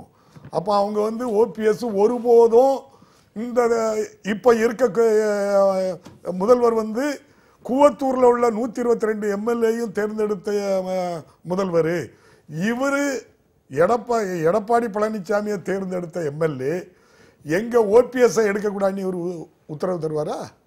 நான் இனிமேல் இவர் எடப்பாடியை தேர்ந்தெடுத்தாச்சு, நாங்கள் எதுக்கு வரணும் சுத்தி வளைச்சு இதை நீங்க உட்கட்சி பிரச்சனையா பார்க்காம மக்களால் தேர்ந்தெடுக்கப்பட்ட ஒரு பிரதிநிதிகள் சட்டமன்ற உறுப்பினர்கள் இன்றைக்கு அரசியல்படுத்தப்பட்டிருக்கிறார்கள், அவர்கள் நிர்பந்தப்படுத்தப்பட்டிருக்கிறார்கள், இதன் மூலமாக மக்களுக்கான திட்டங்கள் முழுசா போய் சேரல அப்படிங்கிற மாதிரியான குற்றச்சாட்டை முன்வைக்கிறீங்களா? இல்லது அதிமுகவினுடைய உட்கட்சி பிரச்சனை தான் இன்றைக்கு தமிழகத்தினுடைய பிரச்சனையாக இருக்கிறது அப்படிங்கிறது திமுகவினுடைய கவலையா? திமுகவினுடைய கவலை நீங்க மக்கள் பிரச்சனையை இவங்க எடுக்கலையே அப்படிங்கிறத எங்க கவலையே தவிர இவங்க உள்கட்சி பிரச்சனை, அதில் நாங்கள் தலையிட வேண்டிய அவசியம் இல்லை. ஆனால் தலையிட வேண்டிய நிர்பந்தம் ஏன் வருதுன்னா ஆட்சியில் அவங்க தான் இருக்கிறாங்க. நீங்கள் 16-17க்கு காப்பீடு திட்டத்துக்கு 178 கோடி ரூபாய் இதுவரைக்கும் தமிழ்நாடு, அதாவது நேஷனல் அக்ரிகல்ச்சர் இன்சூரன்ஸ் ஸ்கீமுக்குள்ள ஃபண்டை சென்ட்ரல் கவர்மெண்ட் கொடுத்துட்டு 646.60 கோடி ரூபா பணம் கொடுக்கணும் விவசாயிகளுக்கு. 16-17க்கு கொடுக்கல. இன்னைக்கு கிரிதரன் நாகப்பட்டினத்துக்காரர் விவசாயி கோர்ட்டில் போட்டு இதுவரை அமைச்சர்கள் என்ன சொல்றாங்க, பணம் கட்டியாச்சு. இல்ல இங்க மாநில அரசிடம் முன்வைக்கப்பட்ட கோரிக்கைகள் எதுவுமே நிறைவேறலன்னா விவசாயிகள் டெல்லியில சட்டமன்றத்தை கூட்டி விவசாயிகளுடைய மக்கள் பிரச்சனைகளை பேசி விடுவதன் மூலமாக இந்த பிரச்சனை சரியா போயிடும், உடனடியாக இந்த பிரச்சனைகள் எல்லாம் தீர்ந்து போயிடும் நம்பிக்கை இருக்கிறதா? நான் இதை முற்றுப்பெறாம பேரக்கூடாது, அதுக்காக சொல்றேன். அந்த காப்பீடு தொகை 178 கோடியை இதுவரை அமைச்சரவையில் இருந்தவங்க நாங்க கெட்டிட்டோம், நாங்க இன்னைக்கு தான் கோர்ட்ல போட்டு 15 நாளைக்குள்ள கெட்ட சொல்லியிருக்காங்க. விவசாயிகள் எல்லாம் எவ்வளவு கஷ்டப்படுறாங்க. அதுதான் தளபதி என்ன சொல்றாங்கன்னா, செயல் தலைவர் நீங்க சட்டமன்றத்தை கூட்டுங்க, பிரச்சனைகள் நிறைய இருக்கு, அதை பற்றி பேசுங்க. இவங்க குழு அமைக்காங்களே, டெல்லியில் இருக்க விவசாயிகளுக்காக குழு அமைச்சிருக்காங்களா? சிலோனில் இருக்க போய் நம்ம 120க்கு மேற்பட்ட நீங்க சொல்லுவது போல சட்டமன்றத்தை கூட்டி உண்மையிலேயே விவசாயிகளினுடைய பிரச்சனையும் குடிநீர் பிரச்சனையும் இங்கு நடைபெற்றுக் கொண்டிருக்க தமிழகத்தினுடைய உரிமை சார்ந்த நீட் தேர்வு உள்ளிட்ட பல உரிமை சார்ந்த பிரச்சனைகளை விவாதித்து மூலமாக இந்த பிரச்சனைகள் எல்லாம் தீர்ந்து போய்விடும், உடனடியாக இதற்கு தீர்வு காணப்படும் என்கிற நம்பிக்கை திராவிட முன்னேற்ற கழகத்திற்கு இருக்கிறதா? தம்பி, இந்த கட்சியால நடக்க இது, அதாவது சட்டமன்றம் கூடி எவ்வளவு நாளாகுது, பட்ஜெட் முடிஞ்சு என்ன ஆகுது, மானிய கோரிக்கை நடக்கல, 5 மாசமாட்டு வேலை உறுதி திட்டத்தில் வேலை பார்த்தவங்களுக்கு சம்பளம் கொடுக்கல, ஓஏபி பென்ஷன் கொடுக்கல, எம்எல்ஏக்கே 3 நாளைக்கு முன்னால் தான் சம்பளம் கொடுத்துருக்கு, முன்னாள் எம்எல்ஏக்கு இன்னும் பென்ஷன் போடல. இப்படிப்பட்ட ஒரு சூழ்நிலையில இவங்க குழு அமைச்சு இவங்க சேர்க்கிறாங்க. அதனால தான் மனம் வெதும்பி தம்பி புகழேந்தி இப்படி ஒரு மானங்கட்ட நிலை தமிழ்நாட்டில் இருக்க, நீங்க எல்லாம் தேர்தலை சந்திங்க, இவ்வளவு கேவலப்படுத்தல, அவ்வளவு பேருக்கு ஏன் இந்த பிரச்சனை அப்படின்னு சொன்னா 5.16 கோடி ரூபாய் அவர் வீட்டில் எடுத்திருக்கு. அதுல 8 பேர் பங்கு, 8 அமைச்சர்கள் இருக்காங்க. அந்த தவறு பண்ணல ஒரு அமைச்சர் மேல நடவடிக்கை எடுக்கல, மீதியை ஏன் எடுக்கலங்க? டெல்லியில 1,30,00,000 ரூபாய் ஒருத்தர்ட்ட பிடிச்சிருக்கு. அந்த மாதிரியான குற்றச்சாட்டுக்கு நடவடிக்கை எடுங்க அப்படின்ற மாதிரியான எந்த கோரிக்கையும் யார் தரப்பிலிருந்தும் இதுவரைக்கும் ஒரு புகாராக கூட இதுவரைக்கும் முன்வைக்கப்படல. டெல்லி காவல்துறை நடத்தி கொண்டிருக்கிற விசாரணை, அங்கிருந்து காவல்துறை இங்க வந்துதான் விசாரணை நடத்துறாங்களே தவிர இதை ஒரு பொதுவான குற்றச்சாட்டாக மனுவை சின்ன இடைவேளை எடுக்க வேண்டியிருக்கு. ஒன்னையும் சொல்லியிருந்தேன். நீங்க வந்து பிராண்டிக டாஸ்மார்க்கை கிட்ட வைக்கக்கூடாதுன்னு ஒரு பொம்பளை ஏடிஎஸ்பி ரோட்ல விட்டு அடிக்கிறாரு. ஒரு பொம்பளை ஐடிஐல இருந்து வருமான வரித்துறையில இருந்து விஜயபாஸ்கர் வீட்டுக்கு போனாக்க அங்க மிரட்டப்படுறாரு, கம்ப்ளைண்ட் கொடுத்திருக்கு, எஃப்ஐஆர் போட்டிருக்கு. இதுவரை கூப்பிட்டு இந்த போலீஸ் நடவடிக்கை எடுத்திருக்கா? நீங்க முன்வைத்த குற்றச்சாட்டுகளுக்கு நம்ம பதில் கேட்டு பெறலாம். பேராசிரியர், நீங்க அவருக்கு பதில் சொல்றதுக்கு முன்னாடி ஒரே ஒரு விஷயம் திரு அப்பா அவர்களிடம், நீங்க முன்வைத்த குற்றச்சாட்டுகள் நிறைய தமிழக அரசினுடைய இந்த செயல்படாத தன்மை மீது திமுக வைக்கிற குற்றச்சாட்டுகள். ஆனாலும் ஒரு பக்கம் இருக்கக்கூடிய பிரச்சனைகளுக்கு, அடிப்படை பிரச்சனைகளுக்கு தீர்வு காண்பதற்காக தமிழக அரசு தொடர்ந்து தங்களது செயல்பாட்டை முன்வைத்துக் கொண்டிருக்கிறார்கள். அமைச்சர்கள் மற்றும் மாவட்ட ஆட்சியர் அதிகாரிகள் மூலமாக ஒரு குழு அமைக்கப்பட்டு வறட்சி தொடர்பான ஆய்வுகள் நடத்தப்படுகிறது. அதற்கான நிதிகள் ஒதுக்கப்பட்டிருக்கிறது. தற்போது குடிநீர் தேவைக்கான நிதி ஒதுக்கப்பட்டு அதற்கான செயல்பாடுகள் தொடங்கி இருக்கிறது. ஒருபுறம் அந்த பிரச்சனைகள் ஒரு நிர்வாக ரீதியிலான பிரச்சனைகள் இல்லாம ஒரு செயல்பாடு இருந்து கொண்டுதான் இருக்கிறது. ஆனாலும் கூட குற்றச்சாட்டு சொல்ல வேண்டும் என்கிற காரணத்திற்காக இது சொல்லப்படுகிறது. நான் கேட்கிறேன், உங்க மூலமாட்டு பொதுப்பணித்துறையிலிருந்து மணல் எடுக்கக்கூடிய உரிமை பொதுப்பணித்துறையை கொடுத்திருக்கு. அதை எடுத்து விற்கிற உரிமை சேகர் ரெட்டி குடும்பத்துக்கு கொடுத்திருக்கு. அரசுக்கு ஒரு யூனிட்டுக்கு 524 ரூபா வாங்கிட்டு 30,000 ரூபா ஒரு 15,000 இப்போது ஏற்பட்ட பிரச்சனை. இப்ப நடந்து இந்த பிரச்சனை இப்போது மணலை எடுத்து விற்பது என்பது இப்போ இன்னைக்கு நேற்று முந்தநேற்று அல்லது இந்த கடந்த காலங்களில் ஏற்பட்ட பிரச்சனை. இந்த அரசு வந்து இந்த முறையை நடைமுறைப்படுத்தி அது நடந்துகிட்டு இருக்கக்கூடிய ஆன்கோயிங் ஸ்கீம் இதான் நடைமுறை. இப்போ இன்னைக்கு ஒரு யூனிட் மணல் 15,000 ரூபா, சேகர் ரெட்டி எடுத்து விற்கிறவருக்கு 15,000 ரூபா. அது யார் பேர்ல எடுக்காருன்னா பொதுப்பணித்துறை பேர்ல. மத்திய பாரதிய ஜனதா அரசு பகிரங்கமா குற்றம் சாட்டுகிறது. கடந்த 50 ஆண்டு காலத்துல 2 திராவிட கட்சிகளால் தான் தமிழகத்தினுடைய ஆறுகள் எல்லாம் மலடா போனது. இங்க இருக்கக்கூடிய மண்களை எல்லாம் எடுத்து வியாபாரம் செய்தது 2 திராவிட கட்சிகளும் தான் பகிரங்கமா குற்றம். திராவிட முன்னேற்ற கழக ஆட்சியில தான் மணல் வந்து அதை அடுத்த மாநிலத்துக்கு போகக்கூடாது, மாலத்தீவுக்கு பேரிட்டு இருந்தது, வெளி மாநிலங்களுக்கு போகக்கூடாதுன்னு ஜீவோ போட்டு கொடுத்தது தலைவர் கலைஞர். போகல. அன்னைக்கு 800 ரூபா. நீங்க வந்து யாருக்கிட்டையும் போய் கேளுங்க, திருச்சியில் போய் ஒரு யூனிட் மணல் 840 ரூபா. அன்னைக்கு 524 ரூபாய்க்கு கவர்மெண்ட் கொடுத்துட்டு 840 ரூபாய்க்கு வித்த மணல் இன்னைக்கு ஒரு யூனிட் மணல் 15,000 ரூபாய்க்கு விற்கிறாங்க. நான் கேட்கிறேன், தமிழ்நாட்டில் இருக்கக்கூடிய 10க்கும் மேற்பட்ட பல்கலைக்கழகத்துல துணைவேந்தர் போட்டிருக்காங்கன்னா அது வந்து ஏன் போடல அப்படின்னு. இப்போ திராவிட முன்னேற்ற கழகமும் இப்ப மக்கள் பிரச்சனைகளை பேசல, அதிமுகவை குறை சொல்வதிலும் குற்றம் சாட்டுவதிலும் தான் கவனம் செலுத்துகிறதா அப்படிங்கிற கேள்வி எழுதலையா? இதன் மூலமாக நாங்க சொல்லணுமாங்க, இன்னைக்கு நீங்க அவங்க வந்து சந்திச்சிருக்கக்கூடிய அளவுல ஏடிஎம்கே பேராசிரியர் பதில் சொல்றாங்க. உங்களுடைய குற்றச்சாட்டுகளுக்கு பேராசிரியர் பதில் சொல்றேன். தான் திருடி பிறரை நம்ப மாட்டா, அதே கணக்கு தான் இவங்களுக்கு. பங்கு வைக்கல உள்ள பிரச்சனை தானே தவிர இதுல பிஜேபி கூட சேர்ந்துகிட்டா நம்மள பாதுகாக்கப்படுவோமா, அமைச்சர்ல ஒட்டிக்கிட்டா பாதுகாக்கப்படுவோமா, அடிப்படையில அவங்க தகராறே தவிர மக்கள் பிரச்சனைய இதுவரைக்கும் அவங்க கையில். திமுகவினுடைய பாணியை என்னன்னா, இடுக்கல கடுக்கங்க கட்டுற வேலை மாதிரி சந்தடி சாக்குல வந்து ஆட்சி ஒண்ணுமே செய்யல. அது எதிர்கட்சியினுடைய இலக்கணம். அது வாடிக்கே வந்து திமுகவுக்கு. அதான் நான் கேட்கிறேன், குடிமராமத்து என்பது இந்த கடந்த 40-45 ஆண்டு காலமாக நடைபெற்றதா? நம்முடைய மாண்புமிகு எடப்பாடி பழனிசாமி அவர்கள் முதலமைச்சரான பிற்பாடு தான் அதை அறிவித்து இன்றைக்கு எல்லா நீர்நிலைகளையும் தூர்வாரப்படுகிற மக்கள் பங்கெடுப்போடு. ஏன்னா இதுக்கு முன்னாடிலாம் அந்த கான்ட்ராக்ட்காரன் செய்ததில் சில கோளாறுகள் இருக்கலாம். ஆனா மக்கள் பங்கெடுப்போடு குடிமராமத்துன்னு வந்தது இவருடைய ஆட்சி. இதே குடிமராமத்து பணி கோரிக்கைகள் கடந்த 5 ஆண்டு காலம் அதிமுக ஆட்சி இருக்கிற போது கோரிக்கை முன்வைக்கப்பட்டது, பல போராட்டங்கள் நடத்தப்பட்டது. மீண்டுமாக அதிமுக வென்று ஆட்சிக்கு வந்த பிறகு இதே கோரிக்கை முன்வைக்கப்பட்டது. அப்போதெல்லாம் காட்டப்படாத கவனம் என்பது தற்போது மட்டும் ஏன் காட்டப்படுகிறது? இல்ல இது வந்து குடிமராமத்து பங்கு, அதாவது இதுவரையில ஒப்பந்ததாரர்கள் மூலமாக செய்யப்பட்ட பணிகளில் சில குறைகள் இருந்ததுன்னு எதிர்கட்சிகள் சுட்டி காட்டுச்சு. அதனாலதான் அம்மா அவர் இப்பொழுது இந்த பீரியட்ல வந்த பிறகு இந்த மக்கள் பங்கெடுப்போடு அந்த உழவர் பெருமக்களுடைய விவசாயிகளுடைய பங்கெடுப்போடு தான் குடிமராமத்துன்னு அதான் அர்த்தம். அதை செஞ்சாரு. இன்னைக்கு 2,40,000 பேருக்கு வேலை வாய்ப்பை உருவாக்கி தரக்கூடிய அளவுக்கு நீரா. இது வந்து விவசாயிகளுடைய நீண்ட நாள் கோரிக்கை. நாங்கள் 2 கோரிக்கை வச்சோம். இந்த கரும்புக்கு மொலாசஸ் எடுக்கிறதையும் கணக்கிட்டு தான் விவசாயிகளுக்கு 5000 ரூபாய் வரல கொடுக்கலாமா, அதை கொஞ்சம் கணக்கு பாருங்க. இந்த இந்த தென்னையிலிருந்து பனையிலிருந்து வந்து இந்த நீராபானம் இறக்கணும்னாக்கா அது விவசாயிகளுக்கு வந்து குறைந்தபட்சம் வருஷத்துக்கு 144 ஆண்டுகள்ல இல்லாத ஒரு வறட்சி தற்போது இருக்கிறது என்கிற ஆய்வறிக்கை சொல்லுகிறது. மிகப்பெரிய அளவிலான ஒரு வறட்சியின் காரணமாக உயிரினங்கள்லாம் செத்துக்கிட்டு இருக்கு. தமிழகத்துல தண்ணி இல்லாம மிகப்பெரிய அளவிலான ஒரு தண்ணீர் புரட்சி ஏற்படக்கூடிய அளவிலான ஒரு நிலைமைக்கு நாம போய் கொண்டிருக்கிறோம். ஒரு போர்க்கால அடிப்படையிலான நடவடிக்கைன்னு தமிழக அரசு இதுவரைக்கும் எதுவுமே எடுக்கலங்கிற ஒரு குற்றச்சாட்டு தப்பு. மாண்புமிகு தமிழக முதலமைச்சராக இருக்கக்கூடிய எடப்பாடி பழனிசாமி அவர்களுடைய தலைமையில இன்றைக்கு குடிநீர் வடிகால் வாரிய அமைச்சராக உள்ளாட்சித்துறை அமைச்சராக வேலுமணி அவர்கள் கூட உட்கார்ந்து நிதியை ஒதுக்கி மாவட்ட ஆட்சித்தலைவர்கள்லாம் கூப்பிட்டு உடனடியாக அந்தந்த மாவட்டத்தில் குடிநீர் பிரச்சனை இல்லாமல் நீங்கள் வந்து நடவடிக்கை எடுக்கணும்னு சொல்லி இன்றைக்கு முக்கியத்துவம் இந்த கோடையில் முக்கியத்துவம் கொடுத்ததே குடிநீர் பிரச்சனைக்காகத்தான் அம்மா ஆட்சி கொடுத்திருக்கிறது. அதனால ஒன்னும் செய்யலாம் வந்து நம்ம உட்கட்சி விவகாரங்கள்ல கவனம் செலுத்துவதில்ல, பாதியாவது மக்கள் பிரச்சனைகளுக்கு கவனம் செலுத்தணும். இதெல்லாம் நான் சொல்றதெல்லாம் மக்கள் பிரச்சனை இல்லையா?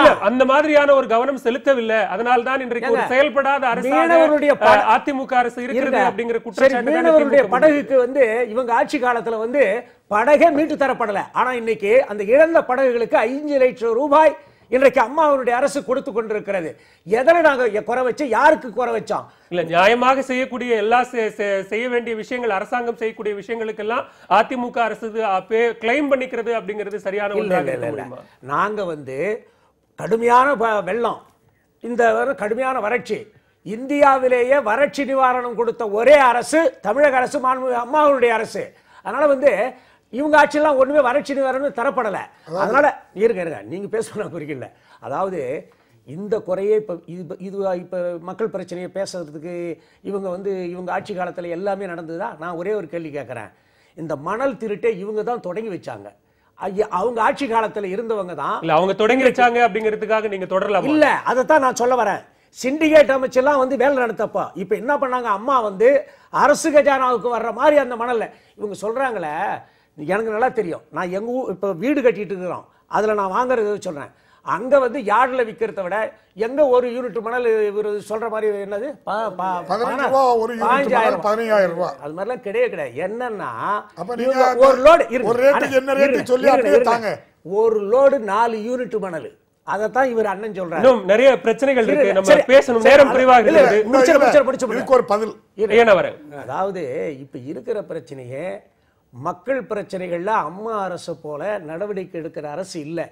இப்ப என்ன பிரச்சனைனாக்கா நாங்களே வந்து மனவேதனைப்பட்டு கொண்டிருக்கிறோம். இப்போ என்ன பண்றாங்க வந்து எங்களிடமிருந்து பிரிந்து சென்றவர்கள் எங்களோடு வருவதற்கு தயக்கமாக இருப்பதற்கு அடிப்படை காரணங்கள்ல ஒண்ணு அவங்க வைக்கப்படுற காரணங்கள்ல நான் உதாரணத்துக்கு உங்களுக்கு இருக்கக்கூடிய இந்த மிகப்பெரிய மனவேதனையில மக்களினுடைய பிரச்சனைகள்லாம் ரொம்ப சாதாரணமாகவும் எளிமையாகவும் தூசியாகவும் இருப்பது போன்ற ஒரு தோற்றத்தை உருவாக்குகிறீர்கள். உணவுத்துறை அமைச்சர் உடனே கூட்டினாரு.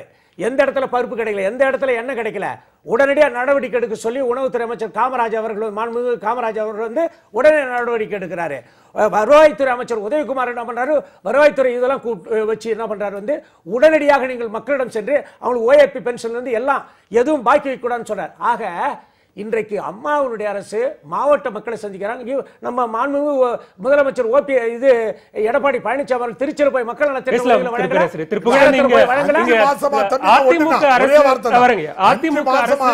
நிலையில இருக்கிறது அப்படிங்கிற ஒரு பகிரங்கமான குற்றச்சாட்டை முன்வைக்கிறார். வறட்சி தொடர்பான பிரச்சனைகள்ல மாநிலத்தினுடைய உரிமையை மீட்டெடுக்கக்கூடிய பல விவகாரங்கள்ல, நீட் விவகாரங்கள்ல அமைச்சர் விஜயபாஸ்கர் பலமுறை போய் பேசினார். ஆனால் அவருக்கு வருமான வரித்துறை சோதனை நடந்து அவருக்கு ஒரு நெருக்கடி வந்த பிறகாக அந்த பிரச்சனை குறித்து யாருமே பேசல. தமிழக அரசு வாய் திறக்கவே இல்லை. இன்னைக்கு மாணவர்கள்லாம் மிகப்பெரிய ஒரு நெருக்கடி நிலைக்கு தள்ளப்பட்டிருக்கிறார்கள். தமிழகத்துல அண்ணா பல்கலைக்கழகத்திற்கு துணைவேந்தர் இல்லாததன் காரணமாக தேர்வினுடைய தேதி அறிவிக்கிறதுல, கவுன்சிலிங்கான தேதி அறிவிக்கிறதுல மிகப்பெரிய குழப்பம்னு பல பிரச்சனைகள் இருக்கிறது. அது செயல்படாத அரசு குற்றம் சாட்டுறதுல என்ன தவறு? இந்த நீட் வந்துங்க, நீட்ல வந்து நம்ம வந்து ட்ரை பண்றோம். உண்மையா என்ன நடக்குதுன்னு கேட்டீங்கன்னா, இப்போ I am from Karnataka, other states எல்லாமே வேறு வழி இல்லாமல் நீட்டை வந்து நடைமுறைப்படுத்தியாச்சு. நம்ம அம்மா தான் அது ஒத்துக்க முடியாதுன்னு சொல்லி ஆரம்பத்தில் ஃபைட் பண்ணி எல்லாம் கொண்டு போனாங்க. இது வந்து சுப்ரீம் கோர்ட்டில் எடுக்கப்பட்ட முடிவா, அதுக்கு பின்னாடி கொள்கை முடிவாக மாறி சென்ட்ரல் கவர்மெண்ட்டும் ஒத்து, central government and supreme court எடுத்த முடிவு இது. ஏதாவது மனசு வச்சு ஹெல்ப் பண்ணணும் இதுலன்னு சொன்னால் நம்ம கையில் இல்லை. அதுக்காக தான் சும்மா மத்திய அரசுகிட்ட போய்கிட்டு இருக்கோம். இந்த நீட்டை பொறுத்த வரைக்கும் எங்களால் முடியும்னு சொல்லவே முடியாது, சொன்னால் அது தப்பு. அதனால அவங்க தான் பண்ணணும், மத்திய அரசு தான் பண்ணணும். அவங்க பண்ண மாட்டேன்றாங்க, ஏமாத்திட்டு இருக்காங்க. இல்ல மத்திய அரசு தான் பண்ணணும் அப்படின்னாலும் மத்திய அரசிடம் போராடி பெற வேண்டிய சூழ்நிலையில மாநில அரசு இல்ல. மாநில அரசு அதான் ஏற்கனவே நம்ம குறிப்பிட்டது போல தங்களுடைய மனவேதனையும் தங்களுடைய பிரச்சனையும் பெரிதாக பார்த்து கொண்டிருக்கிற சூழ்நிலையில இந்த பிரச்சனை அவர்களுக்கு பெரிதா தெரியலன்னு சொல்றது என்ன தவறு இருக்கு? கண்ணால பார்த்துட்டு இருக்கீங்க என்ன நடக்குது டெல்லியில. நம்ம என்னைக்காவது இந்த தமிழ்நாடு விவசாயிகள் விஷயத்துல சிற்றூரும் வரப்பெடுத்த வயலும் ஆறு தேக்கி வாய்க்காலும் வகைப்படுத்தி நெற்சேர உழுது உழைத்த நெருப்பு தோள்கள் எல்லாம் எவரின் தோள்கள்னு சொல்லுவோம், விவசாயிகளை பற்றி சொல்லுவோம். அப்படிப்பட்ட விவசாய பெருங்குடிகள், அப்படிப்பட்ட விவசாயத்தை சார்ந்த முதுகெலும்பாக இருக்கக்கூடிய அந்த விவசாயிகள் டெல்லியில் போராடுறான். நான் தான் துணை சபாநாயகரோட நம்ம டெல்லியில் இருந்தேன் சார். கூட்டு போய் அந்த அருண்ஜேட்லின்னு நிதி அமைச்சர்கிட்ட முதல் தரவையாக கூட்டு போய் விட்டோம். முதலமைச்சர்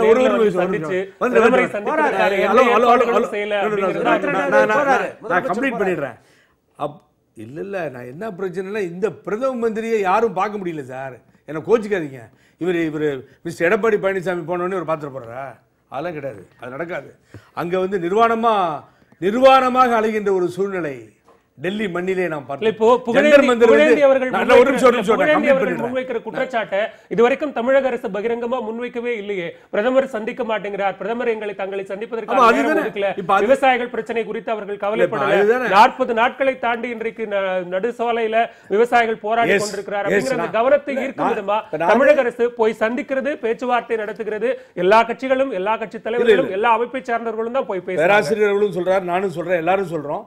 இந்த பிரதம மந்திரி அங்கிருந்து 5 நிமிஷம் கூட ஆகாது அவர்களை அழைத்து ஒன்னே கவனிக்கணும் சார். என்ன நடந்துட்டு இருக்குன்னா, இந்த ஐயா கண்ணுவும் விவசாயிகளும் என்ன டிமாண்ட்ஸ் தெரியுங்களா சார்? தயவு செஞ்சு பேங்கிங், இந்த நேஷனலைஸ் பேங்கிங் உடைய அத்தாரிட்டிஸே எனக்கு காமி பார்க்கணும், அவங்க கிட்ட பேச்சுவார்த்தை நடக்கிறது கொடுங்கய்யான்னு கையை காலை பிடிச்சி கதர்னா கூட இந்த ஃபினான்ஸ் மினிஸ்டரும் இவர் எது போய் முடிச்சு வைக்க பார்க்குறாரு. Mister Pon Radhakrishnan honourable minister முடிச்சிருங்க அப்படிங்கிறாரு. அவர் கிளவரா 2 நாள் வரைக்கும் தான் பார்ப்போம், 2 நாளைக்கு மேலே போராட்டம் வெடிக்கும்ன்றாரு. இப்போ ஐயாக்கு வந்து இங்கே ஸ்டேட் கவர்மெண்ட் டிமாண்ட்ஸ்லாம் இல்லைங்க, ஒரு கேஸ் போட்டாங்க. இல்ல பாரதிய ஜனதா பகிரங்கமா சொல்லுது இது தமிழக அரசினுடைய இயலாமை, கையாலாகாதனோ, அதனாலதான் இன்னைக்கு தமிழ்நாட்டுல போராடாம விவசாயிகள் டெல்லியில வந்து போராடி கொண்டிருக்கிறார்கள் அப்படிங்கிற குற்றச்சாட்டை முன்வைக்கிறாங்க. முதல்ல தமிழகத்தில் இருக்கக்கூடிய பிரச்சனைகளை தீருங்க, தமிழகத்தில் இருக்கக்கூடிய பிரச்சனைகளை, விவசாயிகளினுடைய பிரச்சனைகளை தீருங்க, அதற்கு பிறகாக நம்ம மத்த விஷயம் நம்ம சேனல்ல இருந்து கூட கேட்டிருக்கீங்க. அங்க இருக்க விவசாய சங்கத்தினுடைய தலைவர் ஐயா கண்ணும் மத்தவங்களும் அந்த மத்திய அரசை குற்றச்சாட்டி தான் தினம் போராட்டம் பண்றாங்களே தவிர இந்த தமிழக அரசை அல்ல. இது காவிரி மேலாண்மை வாரியம் உச்சநீதிமன்ற தீர்ப்பு கொடுத்தும் நிறைவேற்றல. அது யார் பொறுப்பு கையில் இருக்கு? மத்திய அரசாங்கத்து கையில். விவசாய விளைபொருளுக்கு விலை நிர்ணயம் பண்ற குழு எங்க இருக்கு? மத்திய அரசாங்கத்து கையில். அதில் கோதுமைக்கு கூடுதலாக விலையும் நெல்லுக்கு வந்து விலை குறைப்பும் செய்கிறாங்க. ஆனால் MS சுவாமிநாதன் கமிஷனுடைய ரிப்போர்ட் பிரகாரம் உற்பத்தி செலவோட சேர்த்து அதை போல 50% இந்த பட்டியலை கோரிக்கையாக ஏன் தமிழக அரசு மத்திய அரசிடம் முன்வைக்கல? இல்ல நாங்க வைக்கிறோம், நாங்க பல முறை சொல்லி இருக்கிறோம். அதாவது இவங்க என்ன பண்றாங்க, உச்சநீதிமன்றத்தில் போய் பாஜக அரசு அந்த கோரிக்கை நிறைவேற்ற சாத்தியம்ன்றாங்க. ஆனா தேர்தல் அறிக்கையில கொடுத்தாங்க, MS சுவாமிநாதனுடைய அறிக்கைப்படி நாங்கள் வந்து இந்த விளைபொருட்களுக்கு, விவசாயிகளுடைய விளைபொருளுக்கு விலை நிர்ணயம் செய்வோம்னு சொன்னாங்க. இப்போ என்ன சொல்றாங்க, பிளேட்டை மாத்தி எங்க உச்சநீதிமன்றத்தில் எங்களால் அந்த கோரிக்கை நிறைவேற்ற முடியாதுன்றாங்க. ஆவணங்களாக பேப்பர்ஸா, டிவி டிபேட்ஸ்ல, தொலைக்காட்சி விவாதங்கள்ல பங்கெடுக்கக்கூடிய பிரதிநிதிகள் காட்டக்கூடிய ஒரு ஆவணங்களாக மட்டுமே இருக்கிறதே தவிர அது எக்ஸிகியூஷன் ப்ராசஸ்க்கு போய் அது விவசாயிகளின் கையில் கிடைக்கக்கூடிய பலனாக இதுவரைக்கும் மாறவே இல்லை அப்படிங்கிறதான விவசாயிகளினுடைய குற்றச்சாட்டு. விவசாயிகளுக்கு ஒரே ஒரு செய்தி நல்லாவே தெளிவா தெரியுது. 75 லட்சம் கோடி வந்து இன்றைக்கு கார்ப்பரேட் கம்பெனிகளுக்கு கொடுக்கப்பட்டிருக்கிறது. இதில் 12 லட்சம் ரூபாய் வந்து அந்த பணம் வந்து பிளாக் லோன், அதாவது திரும்பி வராத பணம், முதல வாயில போன ஏற. அப்படி இருக்கும் பொழுது விவசாய கடன் என்ன மிஞ்சி இருந்தால் இந்தியா முழுக்க ஒரு 1 லட்சம் 1.5 லட்சம் இருக்கலாம் விவசாய கடன். ஏன் வந்து VP சிங் காலத்தில் தள்ளுபடி பண்ணலையா, மன்மோகன் சிங் காலத்தில் தள்ளுபடி பண்ணலையா? மறுக்கிறார். விவாதிக்கலாம். 65,000 கோடி முந்தைய அரசால், மத்திய அரசால் தள்ளுபடி செய்யப்பட்டிருக்கிறது. 65,000 கோடி மத்திய அரசு செய்தது. இங்க முக்கியமான ஒரு விஷயம் என்ன அப்படின்னா, டிடிவி தினகரன் அவர்களுக்கோ அல்லது சசிகலா அவர்களுக்கோ அவர்கள் தேவை இந்த இயக்கத்தை மீட்டெடுக்கக்கூடிய வந்த புனிதர் டிடிவி தினகரன் அப்படிங்கிற ஒரு விஷயத்தை நாஞ்சில் சம்பத் அவர்கள் இன்றைக்கு நியூஸ் 18 தமிழ்நாடு தொலைக்காட்சிக்கு அளித்த பேட்டியில் சொல்லியிருக்கிறார். அவர்கள் தேவை இந்த இயக்கத்தை வழிநடத்துவதற்கு அவர்கள்தான் இருக்க வேண்டும் என்கிற ஒரு விஷயத்தையும் அவர்கள் முன்வைக்கிறார்கள். அதே போல ஓ பன்னீர்செல்வத்தினுடைய அணியை பகிரங்கமாக அவர்கள் ஆதாய சூதாடிகள் அப்படிங்கிற ஒரு குற்றச்சாட்டையும் முன்வைக்கிறார். எப்படி பார்க்கிறீர்கள்? அதுக்கு முன்னாடி அப்பா அண்ணாச்சி சொன்ன ஒரு விஷயத்துக்கு நான் பதில் சொல்லிடுறேன். நான் இவங்க ரெண்டு பேரும் கட்சிக்குள்ள பிரச்சனை தான் இருக்கிறாங்க, விவசாயிகளை கண்டுக்கலன்னு சொல்றாங்க. அது தவறு. மரியாதைக்குரிய நாடாளுமன்ற உறுப்பினர் மைத்திரன் அவர்களுடைய தலைமையிலே 6 நாடாளுமன்ற உறுப்பினர்கள் அந்த இடத்துக்கு போறாங்க, அவங்க கூட பேசுறாங்க, அவங்க கிட்ட மனு வாங்கி பிரதமரிடத்திலும் உள்துறை அமைச்சரிடத்திலும் அந்த மனுவை கொடுத்துருக்காங்க. அது நடந்திருக்குது. அதனால அந்த பிரச்சனையில் நாங்கள் தலையிடலன்னு சொல்ல முடியாது. ஒன்று.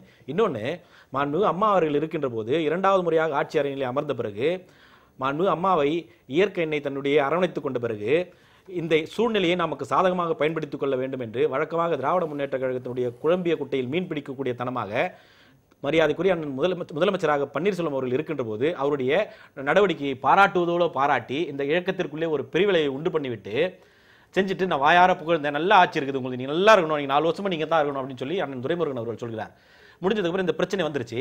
அது நடந்த ஒரு 20 நாட்களுக்கு பிறகு குன்றத்தூரில் நடந்த திராவிட முன்னேற்ற கழகத்தினுடைய பொதுக்கூட்டத்திலே மரியாதைக்குரிய அண்ணன் துரைமுருகன் பேசுகிறார், நான் போட்ட ஒரு குண்டு அதிமுகவை 2ஆ உடைச்சிருச்சு. அப்போ இவங்களோட எண்ணம் குழம்பிய குட்டையிலே மீன் பிடிக்கல. இப்ப இங்க இருக்கக்கூடிய ஒரு சூழ்நிலைக்காக அதை காரணம் காட்டி அதை குற்றம் சாட்டி இல்ல, மிக முக்கியமான விஷயம், விவசாயிகளுடைய பிரச்சனை ஆரம்பித்து அவர்களுடைய போராட்டம் அங்கே நடைபெற்றுக் கொண்டிருக்கிற போது மக்களவை கூட்டத்தொடர், நாடாளுமன்ற கூட்டத்தொடர் நடைபெற்றுக் கொண்டிருக்கிறது. 2 அணிகளைச் சேர்ந்த நாடாளுமன்ற உறுப்பினர்களும் ஆர்கே நகர் தேர்தல் பணிகளில் ஈடுபட்டிருந்தார்களே தவிர அவர்கள் நாடாளுமன்ற கூட்டத்தொடருடைய நடவடிக்கைகளை பங்கேற்று விவசாயிகளுடைய எந்த பிரச்சனைகளையும் பேசவே இல்லையே. அதுதான் அவங்க முன்னாடியே சொல்லிட்டேன். நான் இந்த பிரச்சனைகளுக்காக 6 நாடாளுமன்ற உறுப்பினர்கள் ஜந்தர் மந்திரிலே திரு ஐயாக்கண்ணு அவர்களை சந்தித்து அவருடைய குறைகளை நான் சொல்றது நாடாளுமன்றத்தில் ரெப்ரசன்டேஷன் பண்ணி மக்களினுடைய பிரச்சனையை பேசக்கூடிய ஒரு விஷயமாக மாறல அப்படிங்கறத திரு மைத்ரேயன் பேசியிருக்கிறார், திரு பி.ஆர். சுந்தரம் அவர்கள் பேசியிருக்கிறார். அந்த இடத்துல பிரச்சனைகளை நாடாளுமன்ற மத்திய அவையில பேசியிருக்கிறார்கள், பேசியிருக்கிறார். ஆமா, பேசாமலாம் இல்ல. அதை தவிர்த்து இப்போது டிடிவி தினகரன் அவர்கள் சாதாரணமான ஒரு சம்பிரதாய நடவடிக்கையாக பேசப்பட்ட ஒரு விஷயம் ஒரு பலன் தரக்கூடிய அளவில் நீங்க முதலமைச்சர் சந்திப்பதற்கு பிரதமர் நேரம் ஒதுக்கலன்னா உங்களுக்கு கிடைத்திருக்கிற மிகப்பெரிய ஒரு வரம் என்பது நாடாளுமன்றத்தில் மக்கள் பிரச்சனைகளை பேசக்கூடிய ஒரு விஷயம். ஆர்கே நகர் தேர்தலுக்காக முதலமைச்சர் உட்பட 171 பேர் அடங்கிய பணிக்குழு இங்க வேலை பார்த்துக்கிட்டு இருக்கு. மக்களவை கூட்டத்தொடரில் யாருமே பங்கேற்கவில்லை அப்படிங்கறதான நம்ம சேனல் 18 சம்பந்தமா மிஸ்டர் பாலு சார் என்ன சொல்ல வரேன்னா, இது ஒரு எக்ஸாம் டைம்லயும் ஒரு நாடாளுமன்ற கூட்டத்தொடர் நடக்கும் பொழுதும் ஒரு தேர்தலை அனௌன்ஸ் பண்ணது யாருடைய தப்பா இருக்குன்னு நினைக்கிறீங்க? நீங்க நினைச்சு பாருங்க. நான் சொல்லக்கூடிய இந்த தேர்தல் கமிஷன் என்னெல்லாம் பண்ணுது அட்டகாசம் தான். இது மாதிரி தேர்தல் கமிஷன் மேல குற்றம் சாட்டி 10 மணிக்கு பையன் 10 மணிக்கு குடிசையில பையன் படிச்சிட்டு இருக்க காட்சியை கண்டேன். நான் வேதனை அடைந்தேன். 10 மணிக்கு படிச்சிட்டு இருக்கான், 9:15 மணிக்கு எக்ஸாம் டைம்ல ஒரு தேர்தலை வச்சு எவ்வளவு கொடுமைகளை செய்திருக்கிறார்கள். இங்க நஞ்சன்கூடு, கர்நாடகாவில் நஞ்சன்கூடுன்னு ஒரு இடம், கர்நாடகாவில் குண்டல்பேட்டுன்னு ஒரு இடம், அங்கே வந்து 37 லட்சம் ரூபாய். நம்ம ஒரு விஷயத்தை தெளிவுபடுத்திக்கலாம். முன்னாள் முதலமைச்சர் ஜெயலலிதா அவர்களுடைய மறைவுக்கு பிறகு அதிமுக நாடாளுமன்ற உறுப்பினர்களினுடைய வருகை பர்சன்டேஜ் லெவல்ல மிக குறைவாக இருக்கிறது அப்படிங்கிறது நாடாளுமன்றத்தினுடைய அதிகாரப்பூர்வமான அறிக்கை சொல்லக்கூடிய விஷயங்கள். இதுல மக்கள் பிரச்சனைகளை அவர்கள் எந்த அளவுக்கு அங்க போய் பதிவு செய்தார்கள் அப்படிங்கறத நம்ம பேசலாம். நேரம் குறைவா இருக்கிறது. நான் ஒவ்வொரு இடமா வருகிறேன். திரு துரை கருணாநிதி, இப்போது இருக்கக்கூடிய சூழல், அடுத்து வரக்கூடிய நிலைமை, இதற்கு அடுத்ததாக தமிழகத்தினுடைய அரசியல் சூழல், அடுத்தடுத்த படிநிலைகள் என்னவாக இருக்கும்? முதல்ல இந்த மத்திய அரசுடைய நிலைப்பாடு குறித்து சொல்லிடலாம். நீங்க தமிழக அரசு, தமிழக மக்களுடைய பிரச்சனை என்றாலே மத்தியில் அது காங்கிரஸ் ஆட்சியாக இருந்தாலும் பாரதிய ஜனதா கட்சி ஆட்சியாக இருந்தாலும் அவங்கள்ட்ட வந்து ஒரு புறந்தள்ளுகிற மனப்பான்மை, ஒரு மாற்றாந்தாய் மனப்பான்மை தான் இருக்கு. என்ன காரணம்னா, தமிழ்நாட்டில் அவர்களால் காலூன்ற முடியாது என்கிற நிலை இருப்பதால் நீங்க என்ன பிரச்சனையை எப்ப கொண்டு போனாலும் அது மாதிரி தான் இருக்கு. செல்வி ஜெயலலிதா அவர்கள் கடந்த முறை முதலமைச்சராக இருக்கிற போது 2-3 முறை பிரதமர் நேரில் சந்திச்சு ஒரு பெரிய புத்தகமே கொடுத்தாங்க. அவர் தன்னுடைய வீட்டுக்கு வந்த போதும் சொல்லி சிறப்பு நிதி வழங்கணும், எந்தெந்த திட்டங்களுக்கு எவ்வளவு நிதி வழங்கணும் அப்படிங்கிறதெல்லாம் சொல்லி பல முறை கடிதம் மூலமாக வலியுறுத்துறாங்க. பலனில்லை. இன்னைக்குமே மாநில அரசு எந்த ஒரு விஷயத்தை மத்திய அரசுக்கு எடுத்துட்டு போனாலும், இலங்கை தமிழர் பிரச்சனையாக இருந்தாலும், விவசாயிகள் பிரச்சனையாக இருந்தாலும், மீனவர்கள் பிரச்சனையாக இருந்தாலும் அதை கவனம் செலுத்தி அதை தீர்க்க வேண்டும் என்கிற உணர்வே இல்லை. முல்லை பெரியாறு பிரச்சனையாகட்டும் அல்லது காவிரி நதிநீர் பிரச்சனையாகட்டும், தமிழர்கள் பிரச்சனை என்றாலே அவர்கள் அதை புறந்தள்ளுகிற ஒரு நிலைப்பாடு இருக்கிறது. இன்று தமிழகத்தினுடைய நிலை என்னன்னா, நான் ஆரம்பத்திலே சொன்னதான், ஒரு ஆளுமை மிக்க தலைமை இல்லை என்பதால் அவர்கள் இன்னும் கொஞ்சம் நம்மளை தமிழகத்தை பலகீனமாக பார்க்கிற ஒரு நிலைமை தான் இருக்கிறது. இதை உணர்ந்து தமிழகத்தில் இருக்கிற அரசியல் கட்சிகள் செயல்படணும். குறிப்பாக அதிமுக என்பது ஒரு ஆகப்பெரிய கட்சி, இன்னுமே ஒரு 28-30% வாக்கு வங்கியுள்ள ஒரு பெரிய பிரதான கட்சி, தொண்டர்கள் பலமும் மக்கள் ஆதரவும் உள்ள ஒரு கட்சி. அதற்கு இணையாக ஒரு 25-28% வாக்கு வங்கி உள்ள கட்சியாக திராவிட முன்னேற்ற கழகம் இருக்கு. இந்த தமிழகத்தை பொறுத்தளவில் இந்த திராவிட கட்சிகளினுடைய ஆட்சி தான் மாறி மாறி வரும் எத்தனை காலமானாலும். அந்த நிலைப்பாட்டை உணர்ந்து இந்த திராவிட கட்சிகள் செயல்பட்டால் தமிழகத்திற்கு ஓரளவாவது விடிவு கிடைக்கும். திரு பாபு முருகவேல், அடுத்த வருகிற தேர்தலை சந்திச்சுட்டு ஓ பன்னீர்செல்வத்தை மிகப்பெரிய ஒரு ஆளுமையாக உருவாக்கி இந்த வெற்றிடத்தை நிரப்பிட்டு தான் நாங்க இணைப்பு குறித்தே பேசுவோம் அப்படிங்கிற மாதிரியான ஒரு எண்ணத்துல இருக்கீங்களா? இல்ல அதுக்கு முன்னாடி நீங்க கேட்ட கேள்வியே நான் போன இதுல பதிலே சொல்லல, அதுக்குள்ள எல்லாம் இடைமறிச்சிட்டாங்க. நாஞ்சில் சம்பத் என்ன வேணா சொல்லிட்டோம். ஏன்னா அவர் ஏற்றுக்கொண்ட தலைமைக்கு விசுவாசமாகவும் நியாயமாகவும் நடந்து கொண்டிருக்கிறாருன்னு தான் நான் பார்க்க முடியும். அதுக்காக ஒரு குடும்பத்தில் பிரச்சனை இருக்கின்ற போது இதை பேட்சப் பண்ணணும் அப்படின்னு சொல்லி சொன்னா கடுமையான விமர்சனங்களை வைக்கக்கூடாது. மாறாக அனைத்து இந்த அண்ணா திராவிட முன்னேற்ற கழகம் திராவிட முன்னேற்ற கழகத்தின் மீது கடுமையான விமர்சனங்களை வைக்கலாம். அவரிடத்தில் நம்ம ஒட்டுவும் இல்லை, உருவம் இல்லை. முனுசாமி அவர்கள் தான் ஊழல் சாம்ராஜ்யம்ங்கிற விஷயத்தை குறிப்பிடல. அதுதான் சொல்றேன். எல்லாம் பொதுவாக ஊழல் நிறைந்த ஊழல் செய்தவர்கள், குற்றம் சாட்டப்பட்ட அமைச்சர்கள், குற்றம் செய்தவர்கள் நிறைய பேர் அங்க இருக்கிறார்கள் அப்படிங்கிற விஷயத்தை பகிரங்கமா இல்ல சொல்றாரு. அப்போ ஓ பன்னீர்செல்வம் சார்ந்து இருக்கக்கூடிய அணியில் இருக்கிற எல்லாருமே அவர்கள் மீது எந்த விதமான களங்கமும் இல்ல, அவர்கள் மீது எந்த விதமான குற்றமும் புகாரும் இல்லன்னு எடுத்துக்கலாம். அது எது அடிப்படையில் சொல்லிப்பாருன்னா, இந்த வருமான வரித்துறை சோதனையில 7 அமைச்சர்களுடைய பட்டியலோடு ஒரு பேப்பர் கிடைக்குது. நம்ம அது ஆவணம் கூட சொல்ல வேண்டாம், பேப்பர் கிடைக்குது. அந்த பேப்பரின் அடிப்படையில் ஒரு விசாரணை நடக்க வேண்டும். இது மிகப்பெரிய ஒரு ஊழலுக்கு வழிவகுத்து விடும். முதலமைச்சருடைய பெயரே அதில் இருக்கிறது. முகாமில் இருக்கக்கூடிய முன்னாள் அமைச்சர்கள் மீது அந்த மாதிரி எந்த விதமான விசாரணையும் ஆதாரங்களோடு இல்ல, அது ஒண்ணுமே இல்லையா? அந்த மாதிரி இந்த ஆதாரத்தோடு இந்த மாதிரி ஒரு செஞ்சார மாதிரி எதுவுமே இல்லை. அதனால நான் என்ன சொல்லிக்கிறேன்னா, இது இணைக்கணும் என்று சொன்னால் கடுமையான விமர்சனங்களை தவிர்த்து விட்டு இணைப்பதற்குண்டான முழுமையான முயற்சியோடு இருதரப்பும் செயல்பட வேண்டும். எங்களை பொறுத்தவரை இன்று வரையிலே கடுமையான விமர்சனங்களை நாங்கள் வைக்கவே இல்லை. இணைப்பதற்கு முயற்சி எடுத்துவிட்டு தேவையில்லாத பேச்சுக்கள். திருமதி இளவரசி அவர் இன்றைக்கு உடல்நலம் சரியில்லாமல் இருக்கிற, அவரை பத்தி பேசக்கூடாது, பாவம். இருந்தாலும் அவருடைய மகன் இன்றைக்கு தேவையில்லாத பேச்சு. இந்த இணைப்பு விவாதத்தை நம்ம வளர்க்க வேண்டாம். நிறைவு செய்யற நேரத்தில் இருக்கும். பேராசிரியர், உங்களுடைய நிறைவான கருத்து என்னன்னா, தேரான் தெளிவும் தெளிந்தான் கண் ஐயுறவும் தீரா இடும்பை தரும் என்று வள்ளுவர் சொன்ன மாதிரி, இவங்க உண்மையிலேயே புரட்சி தலைவருடைய இயக்கமும் சின்னமும் ஆட்சியும் காப்பாற்றப்படணும், அம்மாவனுடைய ஆட்சி தொடரணும் அப்படின்னாக்கா இவர்கள் கொஞ்சம் இறங்கி இணையறதுக்கு முயற்சி பண்ணணும். இல்லைன்னு சொன்னா கூட இந்த இயக்கத்தை எப்படி நடத்துறது, இந்த ஆட்சி எப்படி நடத்துறது, இன்றைக்கு பெரும்பான்மை பலத்தில் இருக்கக்கூடிய எங்களுக்கு எல்லாம் தெரியும். ஆனாலும் கூட நம்மால நம்மவர்களே இப்போ நாம வெளித்தள்ளணுன்ற மாதிரி இருக்கக்கூடாது. நாங்கள் யாரும் வெளித்தள்ளி இவங்கள தான் போனாங்க. அதனால இப்பயும் சொல்றோம், எல்லாவற்றையும் மறந்துவிட்டு நீங்கள் கை கொடுக்க வர வேண்டும். இல்லை நீங்கள்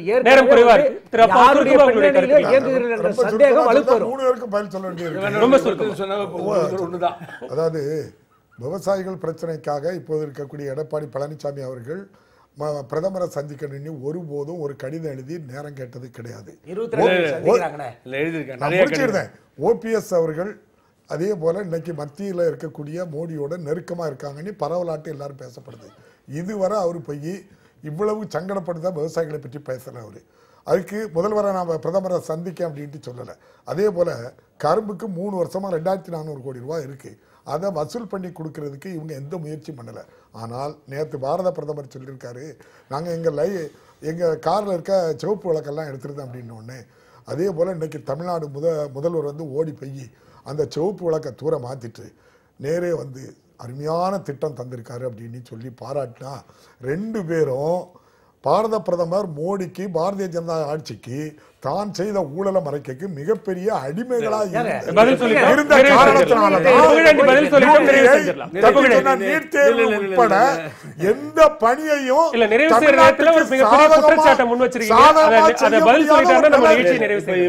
எனக்கு தெரிந்தவரை தமிழகத்தினுடைய முதலமைச்சர் டெல்லி செல்ல இருக்கிறார் என்ற ஒரு செய்தி வந்திருக்கிறது. பலமுறை கடிதம் எழுதியிருக்கிறார்கள். அவர் விவசாய குடும்பத்தை சார்ந்தவர் பழனிசாமி அவர்கள். அக்கறை இருக்கிறது. மூன்றாவதா எனக்கு வருத்தமெல்லாம் எனக்கு ரொம்ப மனசு உடைஞ்சுதான் இருக்கேன் சார். என்னன்னு கேட்டீங்கன்னா, திரு முருகவேல் சொல்லணும் என்னன்னு சொன்னீங்கன்னா, அவர் பேசும்பொழுது கேபி முனுசாமி இதை பன்னீர்செல்வம் மற்றவர்கள் ஆதரிக்கிறார்களா தெரியாது, என்ன சொல்றாருன்னா, மக்கள் செல்வாக்கு வாய்ந்த தலைவர், போனா உடனே ஓட்டு கிடைச்சிரும், அவர் நினைச்சாருன்னா ஜெயிச்சிருவாருன்னு சொல்றாரு. அதை அவர் வாபஸ் வாங்கணும். ஏன்னு கேட்டா, இந்த இயக்கத்தை பொறுத்தவரை புரட்சி தலைவர் எம்ஜிஆர் பரிணாம வளர்ச்சியில மாபெரும் வெற்றி பெற்ற நீங்களும் ஒரு பகிரங்க சவால் விடுறீங்க. தேர்தல் சந்தித்தால் நான் கம்ப்ளீட் பண்ணிடுறேன். புரட்சி தலைவி அம்மா புரட்சி தலைவர் எம்ஜிஆர் பேரை சொல்லாம இந்த இயக்கம் வெற்றி அடையவே முடியாது.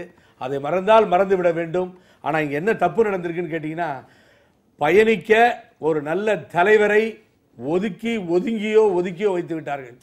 டிடிவி அவர்கள் தொடர்ந்து இருப்பார்களே ஆனால் இந்த இயக்கம் மாபெரும் வெற்றியை நோக்கி சென்றிருக்கும்.